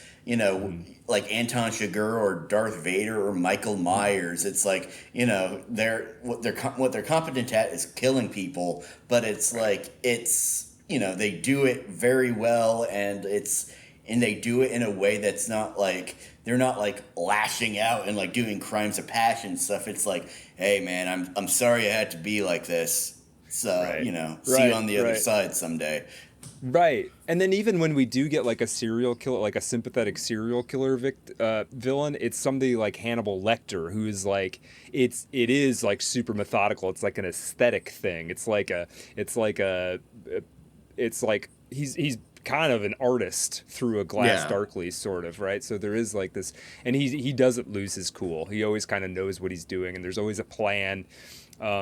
And that's what's fun about watching these three characters in American Tabloid, Kemper Boyd and Pete Bondurant. And at first, I think as a reader, you kind of think Ward Littell is not up to the job. I think you're supposed to feel that way as a reader.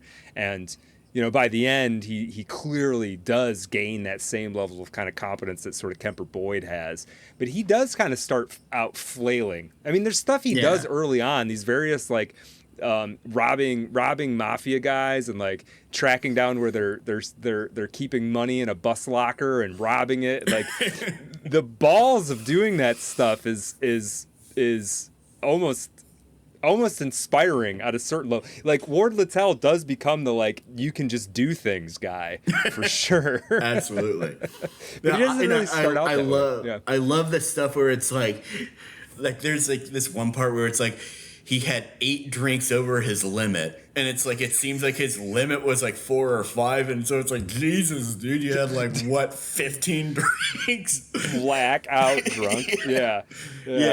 And like I think that's why he's like the most interesting character to me, because he does go from like the so-called like hero of it, and he basically like at best anti-hero and at worst villain. He like villainizes himself through becoming cool. Right. He does become cool, doesn't he? Yeah. Yeah. And I think there's a great moment where I think like the most acute part of that transition, at one point, I think this is when he's staking out the house that has the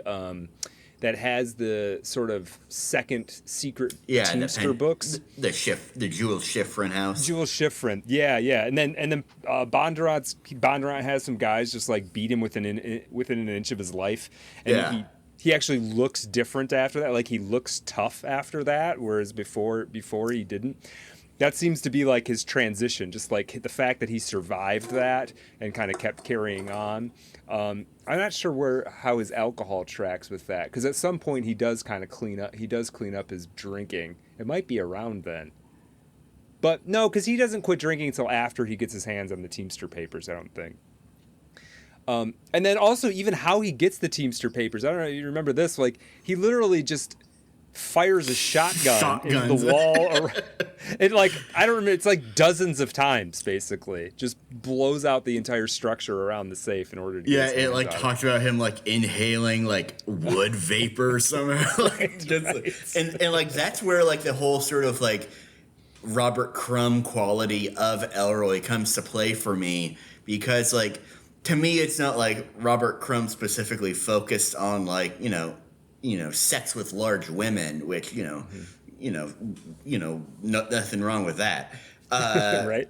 But like the fact that like everything was so buffoonishly large and like huge in like his comics, and like with Ellroy it's like the same thing. Like when he gets like beaten up, like I swear I remember like a thing where it's like he's like coughing up like the hood ornament, and like it's just like that's right. it's just like so over the top of it happening. And like I think that then contributes to like the hotness factor as well. Right. And there are so many moments like that. Like, I think there's like 7 or 8 times where somebody gets slapped or punched in the mouth and they like spit teeth out. And there's also, and then also like Jimmy, the one thing where I knew I was in like a literary territory all its own is when it turns out that Jimmy Hoffa's hobby is Tommy gunning sharks off the coast of Miami. And it's just like, another writer would have just had them go fishing, right? But not in this. We're going to go like as far to the edge of it as we possibly can and create like, a picture in our mind that like you're not really going to see anyplace else. And of course I did try to find out if Jimmy Hoffa ever Tommy gunned sharks, and I knew that would turn out to not be the case. But I think it's damn it. I think it's really interesting that like, I mean, thinking about these historical figures again. I know we're going all over the place, but like so much of this book is so fascinating. The way that Ellroy handles these historical figures versus the way that they're handled elsewhere. I mean, just sort of coincidentally, like a year ago, I watched that Hoffa movie with Jack Nicholson.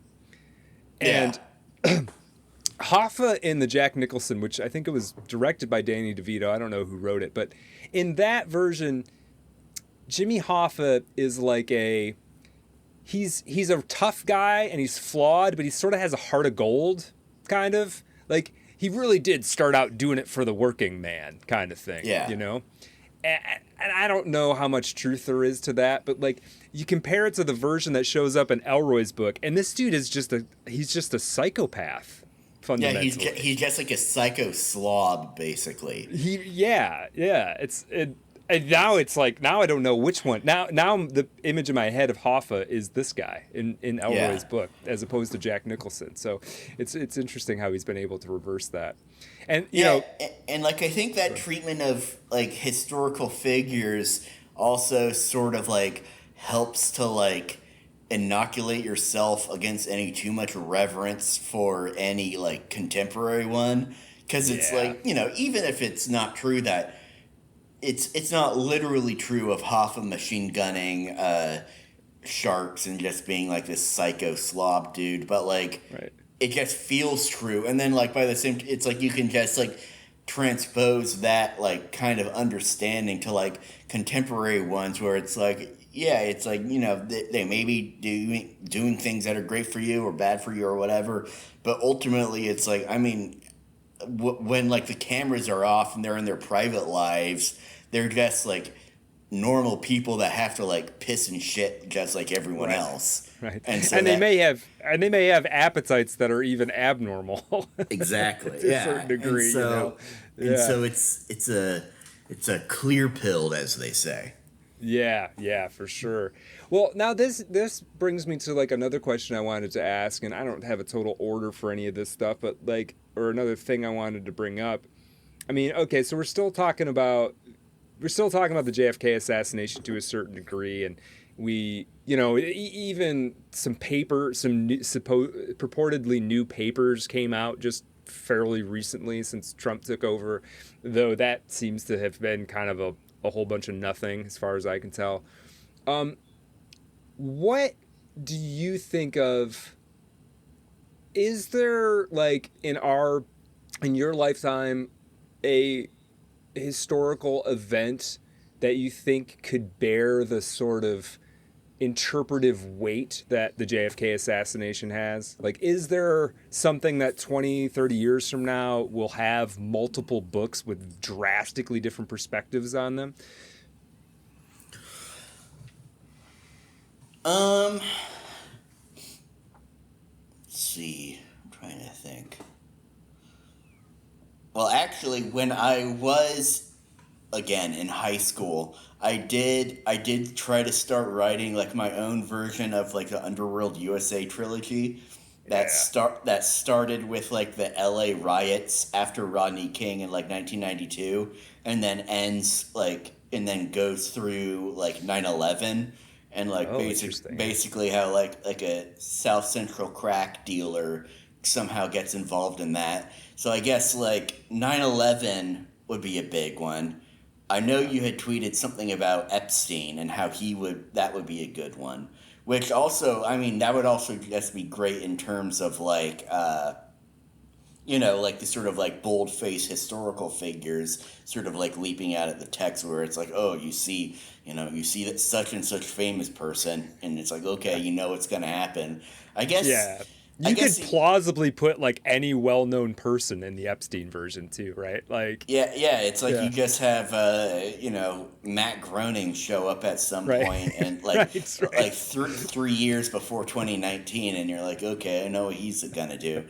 I guess the problem with that though is that like yeah, you had like the Epstein quote unquote suicide, but there's no like central event that you can like lead to.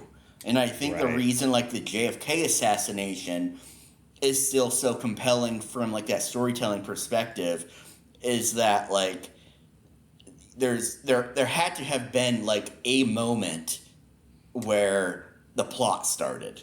And it can be Yes. 58, it can be, 62, it could be, any time, it could be, the day before if you believe the official story, whatever. It's tough because it is one specific moment that you can like kind of trace back all that stuff. But like with like the nature of like our current like conspiracy stuff, whether it's like, I don't know, COVID or Epstein or whatever, it's like there's still like it's so like amorphous and decentralized and like more of like a miasma cloud than like a sort of like punctuation mark that you can like hang on. Right. No, that's a really good point. Whereas like the JFK stuff, it's like in both American Tabloid and Libra sort of does this.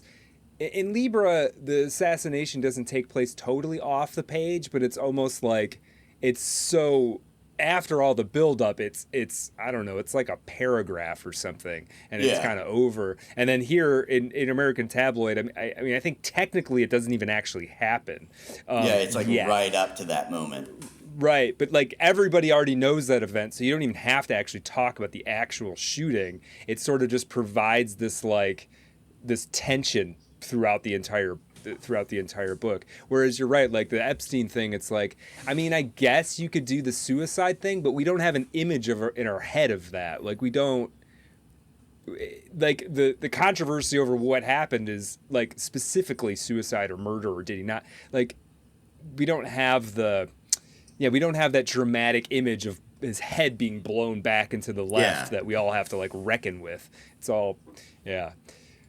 But that is interesting, and I don't know that there's quite the same sort of path of. I suppose you could build a similar path of destruction around the Epstein stuff because I think there are other people associated with it who've died under mysterious circumstances or whatever. But it would be, funny to have like a Stephen Hawking show up in there and just like Yeah. a random, totally random assortment of famous people that are given the sort of Ellroy treatment. Yeah, Stephen Hawking loves machine gunning sharks off the coast of Little St. James. Right. He wasn't even there for the girls. He just No. liked machine gunning sharks. Right. He was like, "Take that, you fuckers." Right. That's hilarious. Yeah, I mean, I think well, just recently, the whole Oklahoma City thing has gotten sort of interesting. I know Tucker. I didn't even listen to it, but apparently Tucker Carlson had somebody who'd written a book on Oklahoma City. So there could be something there that at least has like a big explosion that everybody's got to like deal with. Yeah. You know? Plus, like Timothy McVeigh is very much like a he would be like he reminds me of like the Dougie Lockhart character in American Tabloid, you know, like that type. Like yeah. he just kind of seems like a dimwit who like is sort of lets himself become an asset kind of thing. And so Right. I could totally see like, yeah, it's like you open like, you know, well, wasn't like also the Oklahoma City bombing that was like a few years like to the day after like Waco or like Ruby Ridge or something. I think it was 2 years to the day after Waco, if I remember right. Yeah. Yeah, so it's like you could totally sort of like do that as like, yeah, you open on like Waco and then it's like you have like an ATF agent, a CIA agent, and then another guy, and then it's like, oh, and then one of them is like, hey, McVeigh, at like, you know, outside of it, and then I think that would definitely be like a good fodder for an Ellrovian treatment. Yeah, I think you could, and yeah, you do end up having like all these figures who are kind of like scary and lurking and like, you know, violent, and you know, there's all kinds of stories associated about people like robbing military bases for weapons and like white supremacist training camps. And all, like you know. like Elohim City basically being Right. like the Blessington of Right. the not, you know, and like you even have like a Kennedy-esque figure in Clinton too. So Right. There you go. Yeah, I think that's that's your the next one. book. Oh man. Well, I could go down that rabbit hole for a little bit. The other kind of area, you know, I wanted to make sure we talked about is the actual tabloid part of this whole thing. Yeah. You know, I think when I first started reading the book, I didn't really think much of the title, honestly. I just didn't even like spend a neuron on it. I was just like, I'm just reading this book. Yeah, it's And similar then, to like American Beauty, where it's like, okay, it sort of just becomes like a stand-in for like a general vibe. But Right. yeah. Right, but then as you get into it, it's like, no, the actual, like, there's ways in which it's playing to the same, it's playing to that same sort of hot primal thing that the tabloids did, and I suppose do, to the extent that they still exist and operate, even though it's a little bit more decentralized now. What did you make of the function of the hush hush thing in this book? Oh, well, interesting that you would ask that, because yeah, I think the decentralization of that tabloid culture is like, that's what you see like via like YouTube streamers or Twitch streamers and like whatever like slop you see on like the For You page. And like the sort of similar way that like the hush hush tabloid was used to like launder like CIA talking points, that's like you kind of can see like a similar thing in terms of like how like they're never like none of these like accounts are like rarely ever directly saying like, you know, like whatever like deep state talking point that they want to do, but it's like about consensus building and like forming a narrative around a thing that can then be like transposed onto like a different kind of more politically charged topic.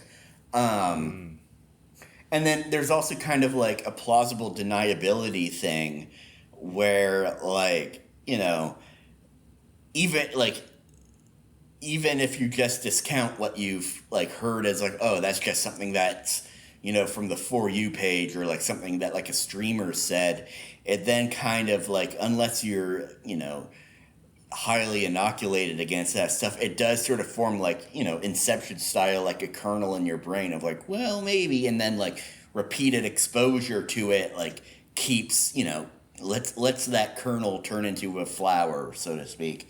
Yeah.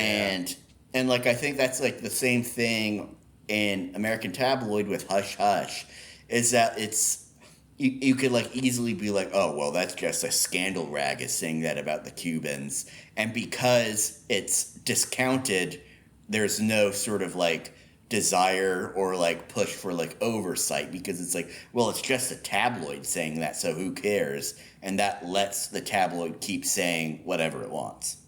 Right. And then the meme is sort of out there, not being kind of contended with, or it just kind of I mean, I love what you're saying about this. I mean, one thing I think about a lot is like, because the people who are like the there are no conspiracies crowd, sort of like one thing that they kind of point to is like, well, there can't be just like a centralized thing that's telling all of these people what to say.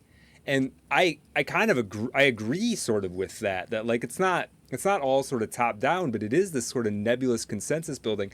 And sometimes I think what ends up happening is like somebody coins a word, somebody, and maybe they're in the CIA or whatever. They coin a word or a phrase, and it's almost like its own weapon, because it goes out into the discourse and it ends up constraining what people can say about things. And like, I mean, one of the things I think about, and this is actually the term conspiracy theory, which there is at least some evidence to suggest was something put out by the CIA to counter the spread of JFK assassination theories. Yeah, exactly. And so, and it gets out there as this notion, conspiracy theorist. Well, I don't want to be a conspiracy theorist. I don't want to buy into conspiracy theory. I'm not. And then it ends up like sort of tainting what would often just be just like critical thinking and skepticism of the government. Like, you'll hear people who are in this sort of no conspiracy theory camp be like, I'm not a conspiracy theorist, but I think that, the government might have lied in this instance. You're like, that doesn't make you like an Alex Jones to think the government's lying about something. Yeah, you know what I mean? Like, it just makes you right. Yeah, exactly. You're just like a normal. You're just a person who doesn't necessarily believe everything that they hear. Yeah, I think it's really interesting, and I do think you're totally right. Like there is, I mean, I think the tabloid level. I mean, do you think it's reasonable to think that like sort of Twitter, social media is effectively the tabloid now, like sits in the same place culturally as the tabloid did back in, the 50s, 60s? Yeah, definitely. And like even to the degree where like I have like an old like tabloid somewhere like in my condo that I got like at like some like antique shop, and it like goes from like talking about like, I don't know, like some like weird like sex orgy in Hollywood to like something about like some like starlet to like then talking about like the secrets of the Dead Sea Scrolls. Right. And like right. and like that amalgam is also like visible in social media, where it'll be like, some like, I don't know, like Pizzagate conjecture thing, some like thread on like esoteric nutrition, or like how like the pyramids aren't real or whatever, and then like right. and then just something about like Pedro Pascal, and right. and it's like that combination is like identical to how like these tabloids operated back then. Yeah, no, you're totally right. That's really well put.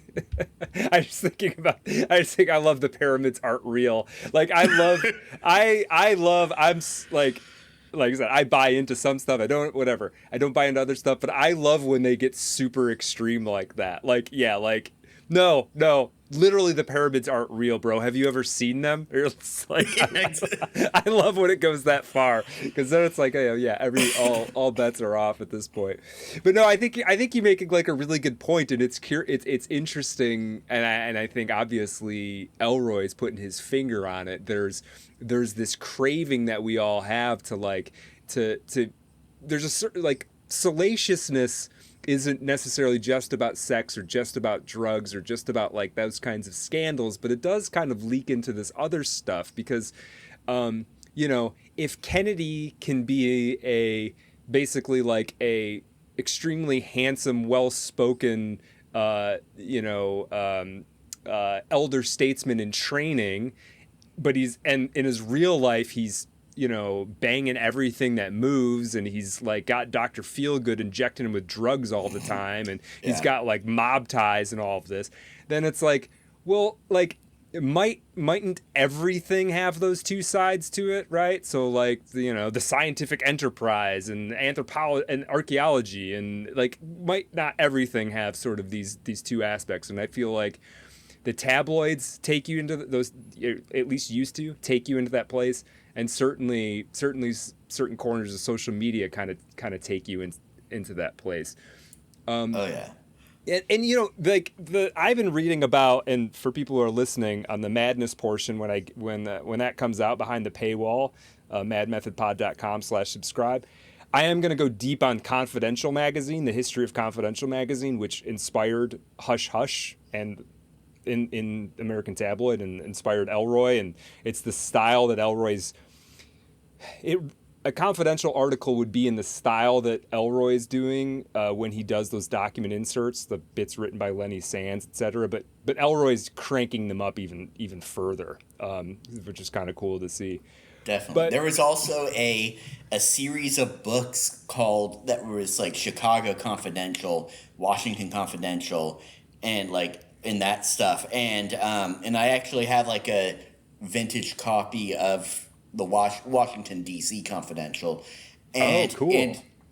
And it's interesting because it's like, it's like basically a guidebook of Washington D.C., but it's not talking about like the monuments, not talking about like, oh, you could go to the old executive building and shake hands with Dean Ruskin or whatever. Right.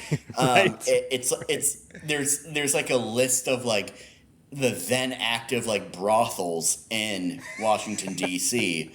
and like I think that just sort of like underlines our point even more that like, yeah, it's like all these people like who they do it's I think it's easy to be like, okay, these people have done evil and immoral things that completely discredits everything they do. And like if someone has that perspective, I think that's completely valid. Like, it's obviously, it does poison the well a bit, but like, to take like, to take this to like the whole like, that whole idea of like an Elrovian Epstein novel is like these people who are like genuinely gifted in like science and stuff like that, then becoming involved in like incredibly like evil stuff.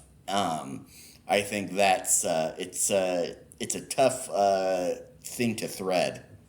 Yeah, for sure. I mean, to some degree, some of those figures, if you were to write something, or if a person was to write something like that, you would have to. I feel like you would have to have at least one character who seemed like they were just like a victim of it, whereas like they sort of fell for the underage prostitute, but like you can kind of see that it's an aspect of like human frailty rather than this like hot-blooded like I don't give a shit about anything sort of motivation. Yeah.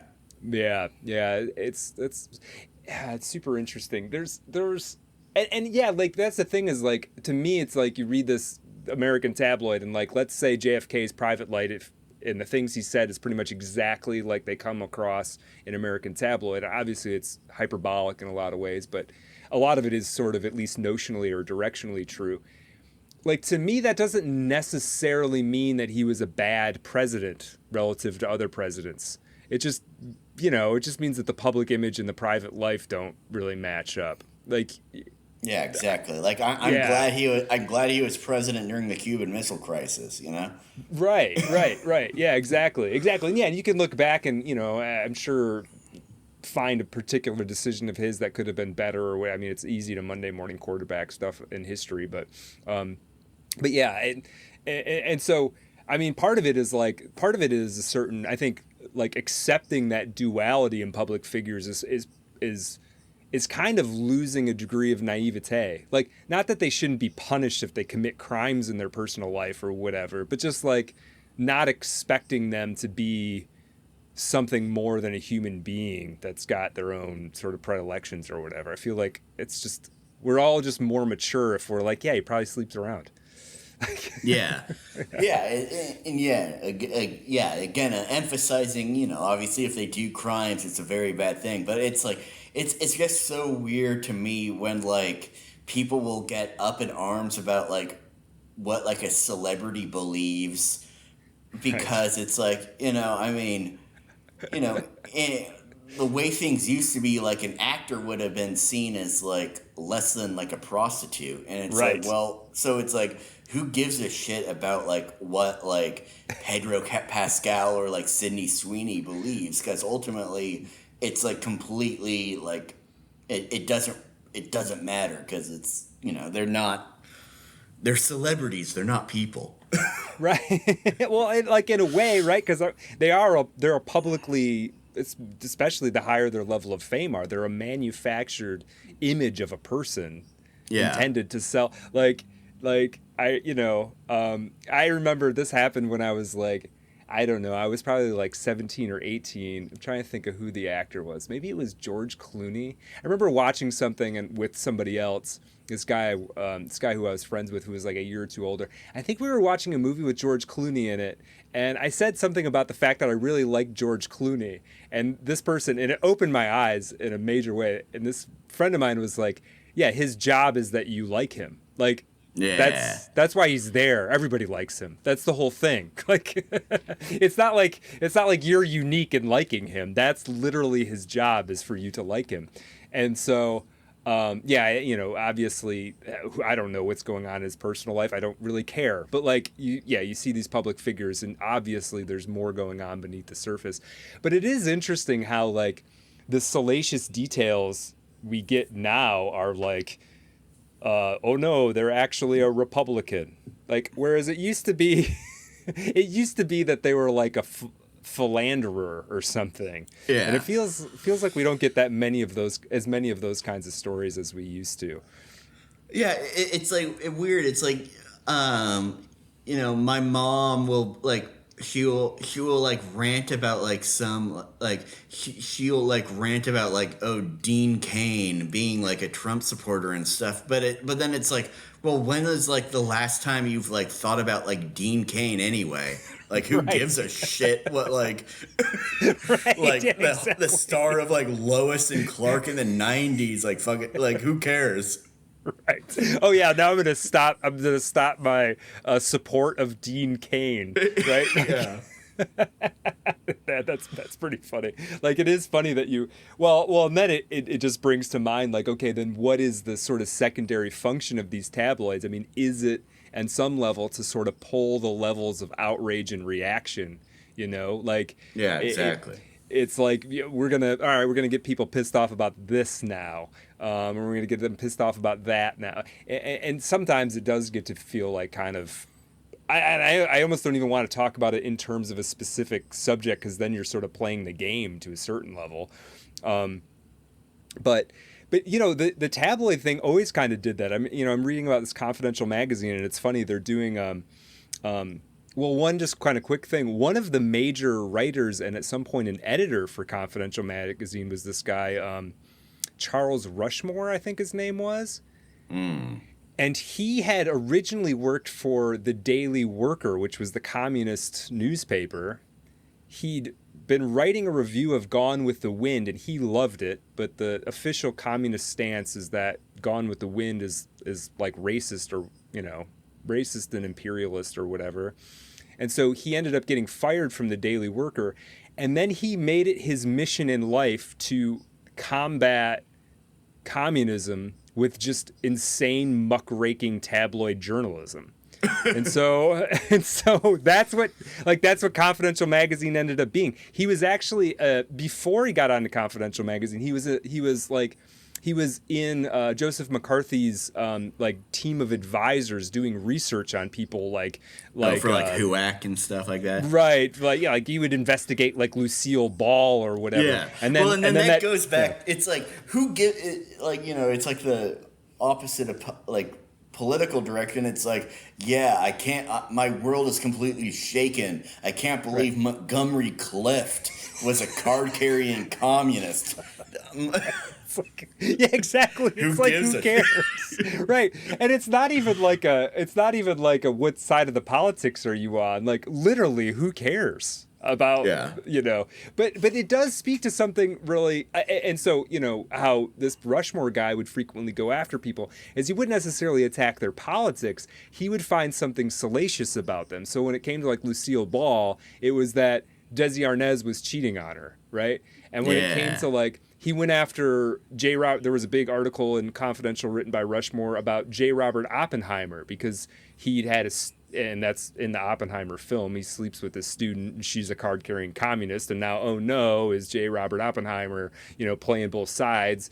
But this is how he would attack people. He would use this muckraking tendency he had to find stuff about people who may have had communist sympathies or whatever. And then he would just expose them he would expose them not for their politics, but for some other salacious thing. And then the politics stuff would kind of just come along with it. Yeah, it's really, it's so kind of underhanded in a way, right? Yeah. It's like, it's like geniusly underhanded. Yeah. Yeah. Because it is like, because it does reinforce a narrative because it's all about getting the average person to say, well, I knew I never liked that person. Right. Exactly. And in American Tabloid, this stuff functions so well. First of all, the tabloid sections that are in there are fun and funny, right? Like the parts that Lenny, all that alliteration, is really funny.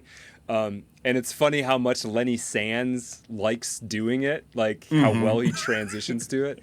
And for people who haven't read it or don't remember it, Lenny Sands is this interesting character who and again, I love this book, so this is not a dismissal, but Lenny Sands feels like a guy that Ellroy almost came up with after the fact to fill in all the plot gaps. Because he's sort of always there somehow. He's a lounge singer and he's somehow gets associated with the Teamsters. And then he also is best friends with Joseph Kennedy's illegitimate daughter.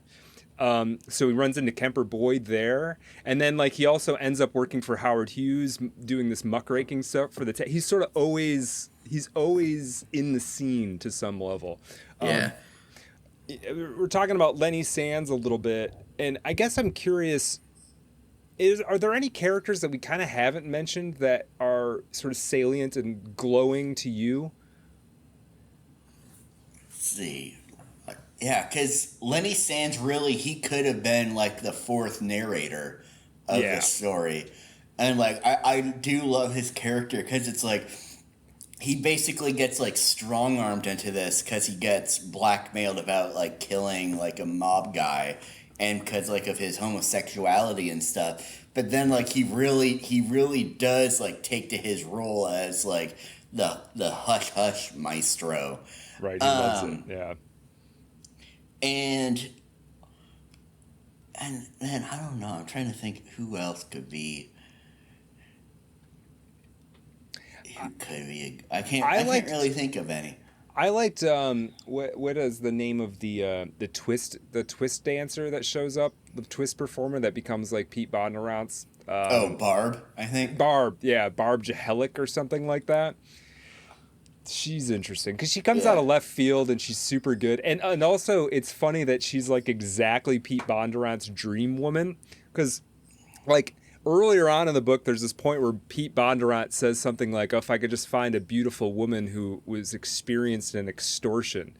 And and when he says it, you think it's just that's what he's looking for strategically, which he is.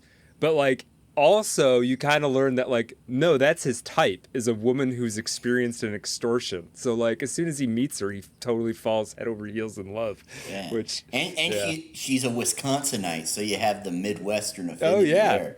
that's Yeah. right. Yeah, Like yeah. that's also I think that's informed by because Ellroy's mom, who was notoriously raped and murdered when he was like Yeah. 10 years old, she was from Wisconsin, and so there's definitely like a Midwest kind of streak in his works. Yeah, yeah, that's really interesting. Yeah, I've been watching interviews and stuff with Elroy. I watched Feast of Death, I think it is. Yeah. And that's really good, but man, I mean, you can kind of see why a person like that would write the stuff that he does. I mean, his mom was murdered when he was 10, and she was a loose woman, and out there partying and living a life, and she ends up getting strangled and sort of deposited in a field. And I don't think they ever even figured out who did it, if I remember right. Yeah. No, So yeah. Yeah, it's like a weird Oedipal thing where he like hates her and loves her as a mom, but also has like a weird like sexual fixation on her, which like Yeah. I like actually admire that he is like so candid about that stuff, because like that is some shit like I would not even say like No. no matter how fucking drunk I am. Right, right, right, right. And so the fact Yeah. that he's so open about it, like I think it's like a genuinely like admirable thing about him. Yeah, that's a really good point. Yeah, that it's sort of just right on his sleeve that this is going on. And like I said, you can definitely see why if somebody had that experience, they might spend their time writing like crime novels, writing like I mean, what's more of a law? Imagine like I mean, we've all lost our innocence to one degree or another, right? Like whatever it may be, something that you're exposed to before you technically should have been exposed to it or whatever. But like, dude, your mother being violently murdered in like a crime of passion when you're 10 years old, that's got to grow you up incredibly quickly. Yeah, that's gonna do a number on you. Oh my and God, I can't and like imagine. and like on the whole, like going back to the whole like juxtaposition of like how like these tabloids would like combine like gossip and esoterica and stuff. I remember like randomly catching an episode of Unsolved Mysteries that had a segment on with like James Ellroy talking about his mom getting murdered. Oh, And really? then the other two segments were about the quote unquote suicide of Vince Foster, and then Oh, a guy claiming that angels had saved him from the rubble of the OKC bombing. And so so that juxtaposition of those three things, like I think it's like the perfect like encapsulation of like this weird like melange of yeah. like, weird esoteric sort of pseudo history or like hidden history with like personal crime, trauma, all that stuff. Man, I never even thought of like it never even occurred to me how much Unsolved Mysteries was a tabloid, but that's exactly what it was. I loved that show as a kid, man. That Oh was yeah, like you could yeah. like I love putting like my formative experience in life was because my mom was like a single mom for a while, and like she would like work at like a hair salon, and it would be and she didn't want to like pay for like daycare or like after school and stuff, so I would just like hang out at the salon, and then like upstairs was like a room with a TV, and like I'd just be like 5 or 6 watching Baywatch and Unsolved Mysteries, and that was like my intellectual education. So that Right. explains a few things about me. That's perfect. Stay watching Unsolved Mysteries. That's perfect. What more do you need? Yeah. Yeah. Oh man. No, man. I'm having flashbacks of Unsolved Mysteries now. That's so crazy because you're right. It's the perfect combination. It was always like, I don't know if every episode was structured this way, but like the platonic Unsolved Mysteries episode in my mind is like an aliens bit, a person who just like vanished, and then like a horrific murder that's unexplained. And then, and then in between they're advertising like Preparation H and like, you know, Ford's latest car or whatever. Oh yeah. Yeah. Well, and like this is actually this is like a perfect time to like sort of like expound on this, because this is something that like I've been thinking about for a while, and I've like wanted to do something about it, but like I'm so lazy when it comes to writing. That's why I publish instead. Is like the idea of like unsolved mysteries being in like a chain of like American disillusionment or loss of innocence that begins with the Kennedy assassination, where it's like the Kennedy assassination shows that the president can be touched. I mean, I guess there had been 3 assassinations before that, but like, you know, something is different about the Kennedy assassination. Yeah. And then it's like you have the Watergate hearings and like the transcripts that like, you know, make our like most powerful people just sound no different from mob bosses. Right. And then you have like the church committee hearings about like, you know, the CIA family jewels. And then you have like David Lynch talking about like, you know, the seedy underbelly of like small towns and whatnot. And then with Unsolved Mysteries, it was sort of like the final nail of the coffin, because it shows that like the type of stories that stuck out to me would be always like something about like some like insurance salesman at like some like insurance office in like a strip mall in Peoria randomly getting like approached by a couple of dudes during working hours. He goes with them and then he's never seen again. And so like the sense that like the things that are infecting this country aren't just relegated to the corridors of power, but like they can like touch you like anywhere. You know, they can touch you in Michigan, they can touch you in Oregon, and etc. And like I think Unsolved Mysteries is like a continuation of that.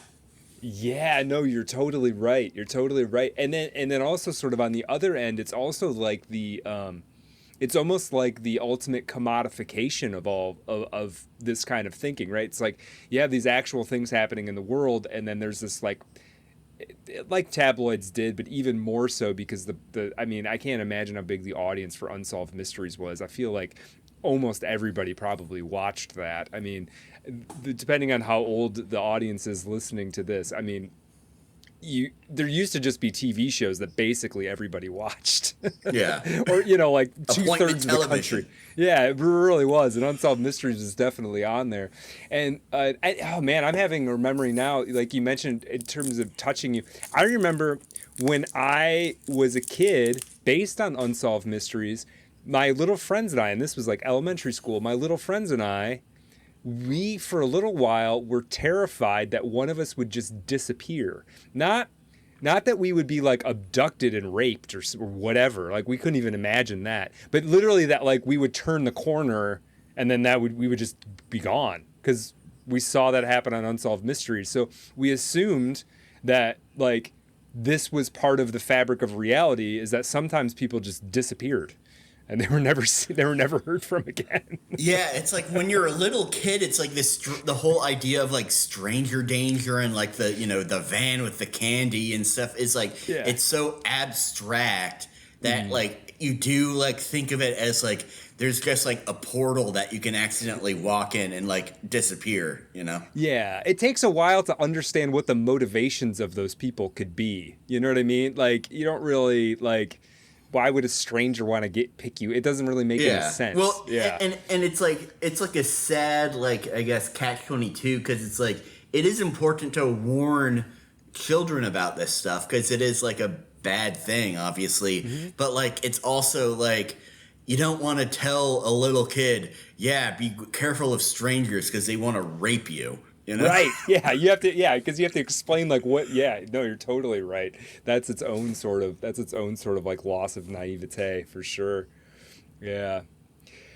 Well, the one other thing I kind of wanted to just touch on sort of briefly was I'm not sure exactly how to sort of frame this. The Howard Hughes thing is really interesting, and I was just curious, like, what your thoughts are in terms of, like, obviously Howard Hughes, for people who don't know, he's this aviation guy who made a ton of money. I think he made most of his money actually in the film business early on. Well, he inherited a bunch of money from his father, who had invented some kind of tool, and then he made a bunch of more money in the film industry because he kind of got in at the right place at the right time. And then he like sort of launched into this aircraft and aviation thing. He made money there, and then he made a bunch of money in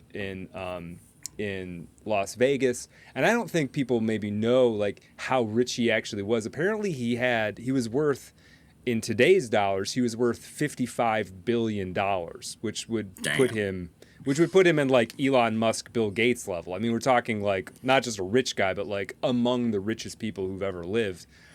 And then, of course, people probably know to some degree. I mean, he effectively went insane with like paranoia and germophobia. What do you like? Of what you know about Howard Hughes, and I'm kind of putting you in the hot seat, of what you know about Howard Hughes, like how true is this American tabloid version? And I guess, do we care?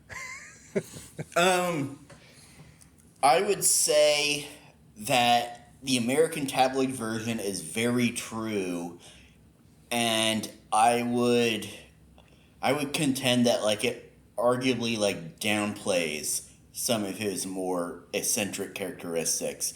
I don't really have any evidence to back that up. I just felt that would be like a cool thing to say.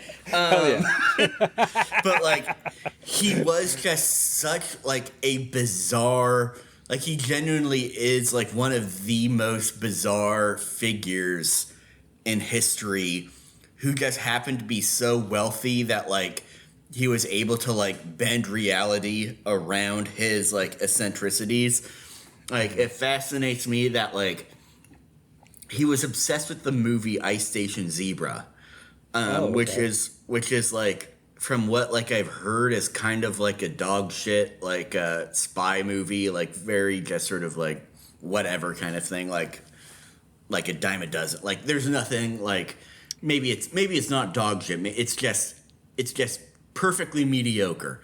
Right. But he was obsessed with this movie for some reason, to the point that he bought, like, when he did make the move to Las Vegas, he bought, like, a local TV channel so that he could just call them up and say, play Ice Station Zebra, and they would play it. And he watched it, like, hundreds of times. And so, like, the fact that he didn't, like, think to just, like, get like a print of it for his like screening room is like one, that's interesting, and then two, it's like I feel like that's like an interesting like intrusion into like the daily lives of like, you know, the denizens of Las Vegas, where it's like you could just be watching something late at night, like you could be flipping through the channels and then you'll see Ice Station Zebra and you might not know it, but it's like, oh, you are in direct communion with Howard Hughes, because it's like he's watching it at the same time as you are. And now like, you're participating in his like late night skitsed out whatever it is that's going on for him, right? Yeah. It's like you might as well be sitting on the couch with him. That's wild. And like he had like insanely racist views about like black people that would like make the average like sort of like right-wing anon on Twitter just be like, Jesus, dude, where it's like he had genuinely believing that like they just had like a like germ miasma, which I guess that's my word of the night because I've said like miasma so many times. It's a good one. Yeah, it fits with the topic. It's a miasma. Yeah. Like he just genuinely believed that like they had like a germ miasma that he would catch being black, just being in like the same room with them. Like he was like this insane like psychopathically like germophobic person. Yeah. And so like if anything, it's like the depiction of him in American Tabloid kind of downplays it. But Ellroy does do a great job of like highlighting the certain things that fit for it. And like I do think the best reading of Howard Hughes in American Tabloid and Cold 6000 and Blood's a Rover, because he continues to be a character. Like his whole does he? like Okay. because like you see the fruitions of his Las Vegas buy-up scheme in Cold 6000. And like I think the best reading of him in those books is like, don't take it as metaphorical that he's Dracula. Take it as literal that he is Dracula, and like that, and like that explains his like preoccupation with like real estate and having like broken slot machines like weighing down his bed, similar to like the soil of Transylvania. Like he has to carry parts of himself wherever he goes, and he just needs to like buy more in order to like build his like little fiefdom of like vampirism. Whoa, that's really interesting. Yeah, yeah. Which then, I mean, that just throws into like, that starts making you think of like, man, maybe this is like the mythology of vampires comes from some Howard Hughes like figure, right? With the same Yeah, exactly. sort of, right, with the same sort of paranoias and whatever, but like the hundreds, of, not thousands of years ago. That's really interesting. And, you know, this is one of the funny things. I know. Funny, this is one thing that's funny about being in the podcast sphere. I don't know if you and I talked about it or I heard you talk about it in another podcast, but the idea of like people's introduction to classical music coming from the Warner Brothers. My introduction to Howard Hughes actually came from when Montgomery Burns on The Simpsons has his own personal Howard Hughes arc.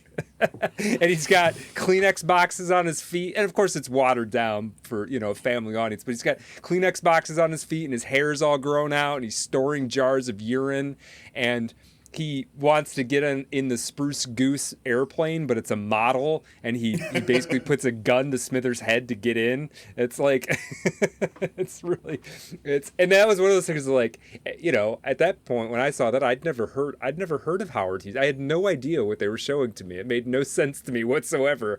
And then I think I could be wrong, but I think this is right. I think I then learned about Howard Hughes from an Unsolved Mysteries episode or something very similar, kind of tabloid TV. Maybe it wasn't Unsolved Mysteries. Maybe it was something else. But it was definitely like tabloid TV of some sort that I learned about Howard Hughes and his, you know, his germophobia, and et cetera, et cetera. I think they probably played the racism down a little bit for prime time. But, man. Well, this has been, I think we kind of wind it down here. I mean, this has been a hoot. I'm so glad awesome. to get to talk to somebody about American Tabloid. I think this was really great. I mean, I'm gonna get Cold 6000 and Blood's a Rover into my stack. Have you read other Ellroy outside of the trilogy? What would you maybe recommend? I have, yeah. I would definitely recommend his memoir, My Dark Places, and that gets into all of his like freaky that's basically him like partnering with like a retired cop to like try to investigate his mom's murder, and like that's like a great sort of like way to understand his thinking. Beyond that, I would recommend his Lloyd Hopkins trilogy is actually pretty good. Like that was before he did the LA Quartet, and it's like much more like conventional, like he wrote it after reading Red Dragon, so it's so it's a lot more of a conventional like cop on the hunt for like different serial killers, right? But like of course like along with the Underworld USA trilogy, you know, his other masterpiece is the LA Quartet, which is the Black Dahlia, The Big Nowhere, LA Confidential, and White Jazz.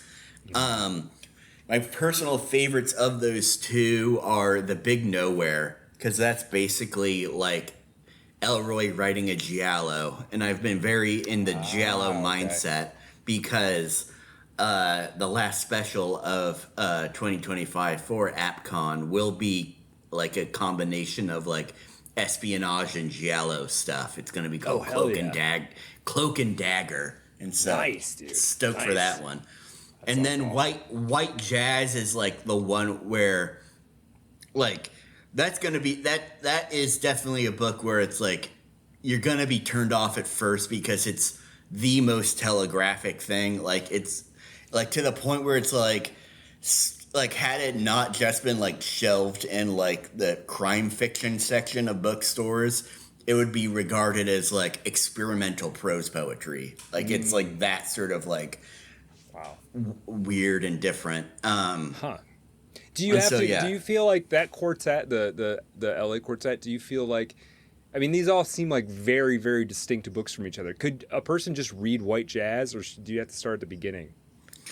You don't have to. I mean, it's fair. They're all fairly self-contained. Like they have like characters that like go like throughout the books, but like in terms of like plot and like even like basic like writing construction, they're pretty distinct from each other. Okay, all right. Because I'm thinking about cheating and going right to White Jazz. Hell yeah! So I might do that.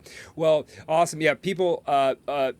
Ways to find Jacob if you don't already follow him will be in the show notes. Of course, check out Apocalypse Confidential. You heard the man tell you about the upcoming special Cloak and Dagger, but also what's the cyberpunk one called that's coming out soon? Copper Wire, being edited by our friend Kelby. So definitely check that out. And if you enjoyed this conversation, follow me. It's gonna lag this by a couple of weeks, but in the madness portion on American Tabloid, I'm going to be getting super nerdy and a little bit academic on the lineage of James Ellroy's style. Where does this telegraphic thing kind of come from? How does it fit in the sort of history of literary stylistic evolution? I'm going to be talking about, we touched on it briefly here, but the bizarre fate of one of the real life characters in American Tabloid, about whom it turns out an entire book has been written himself. And then I'm going to go on deep on one of the governmental initiatives that's sort of touched on in American Tabloid, but isn't really gone into depth. And I promise that is fascinating. I got a couple of other things also to add to that. And again, that is on the paid side of the paywall. That's madmethodpod.com/subscribe to find your Substack or your Patreon subscription. And if you already subscribe, I thank you and I salute you.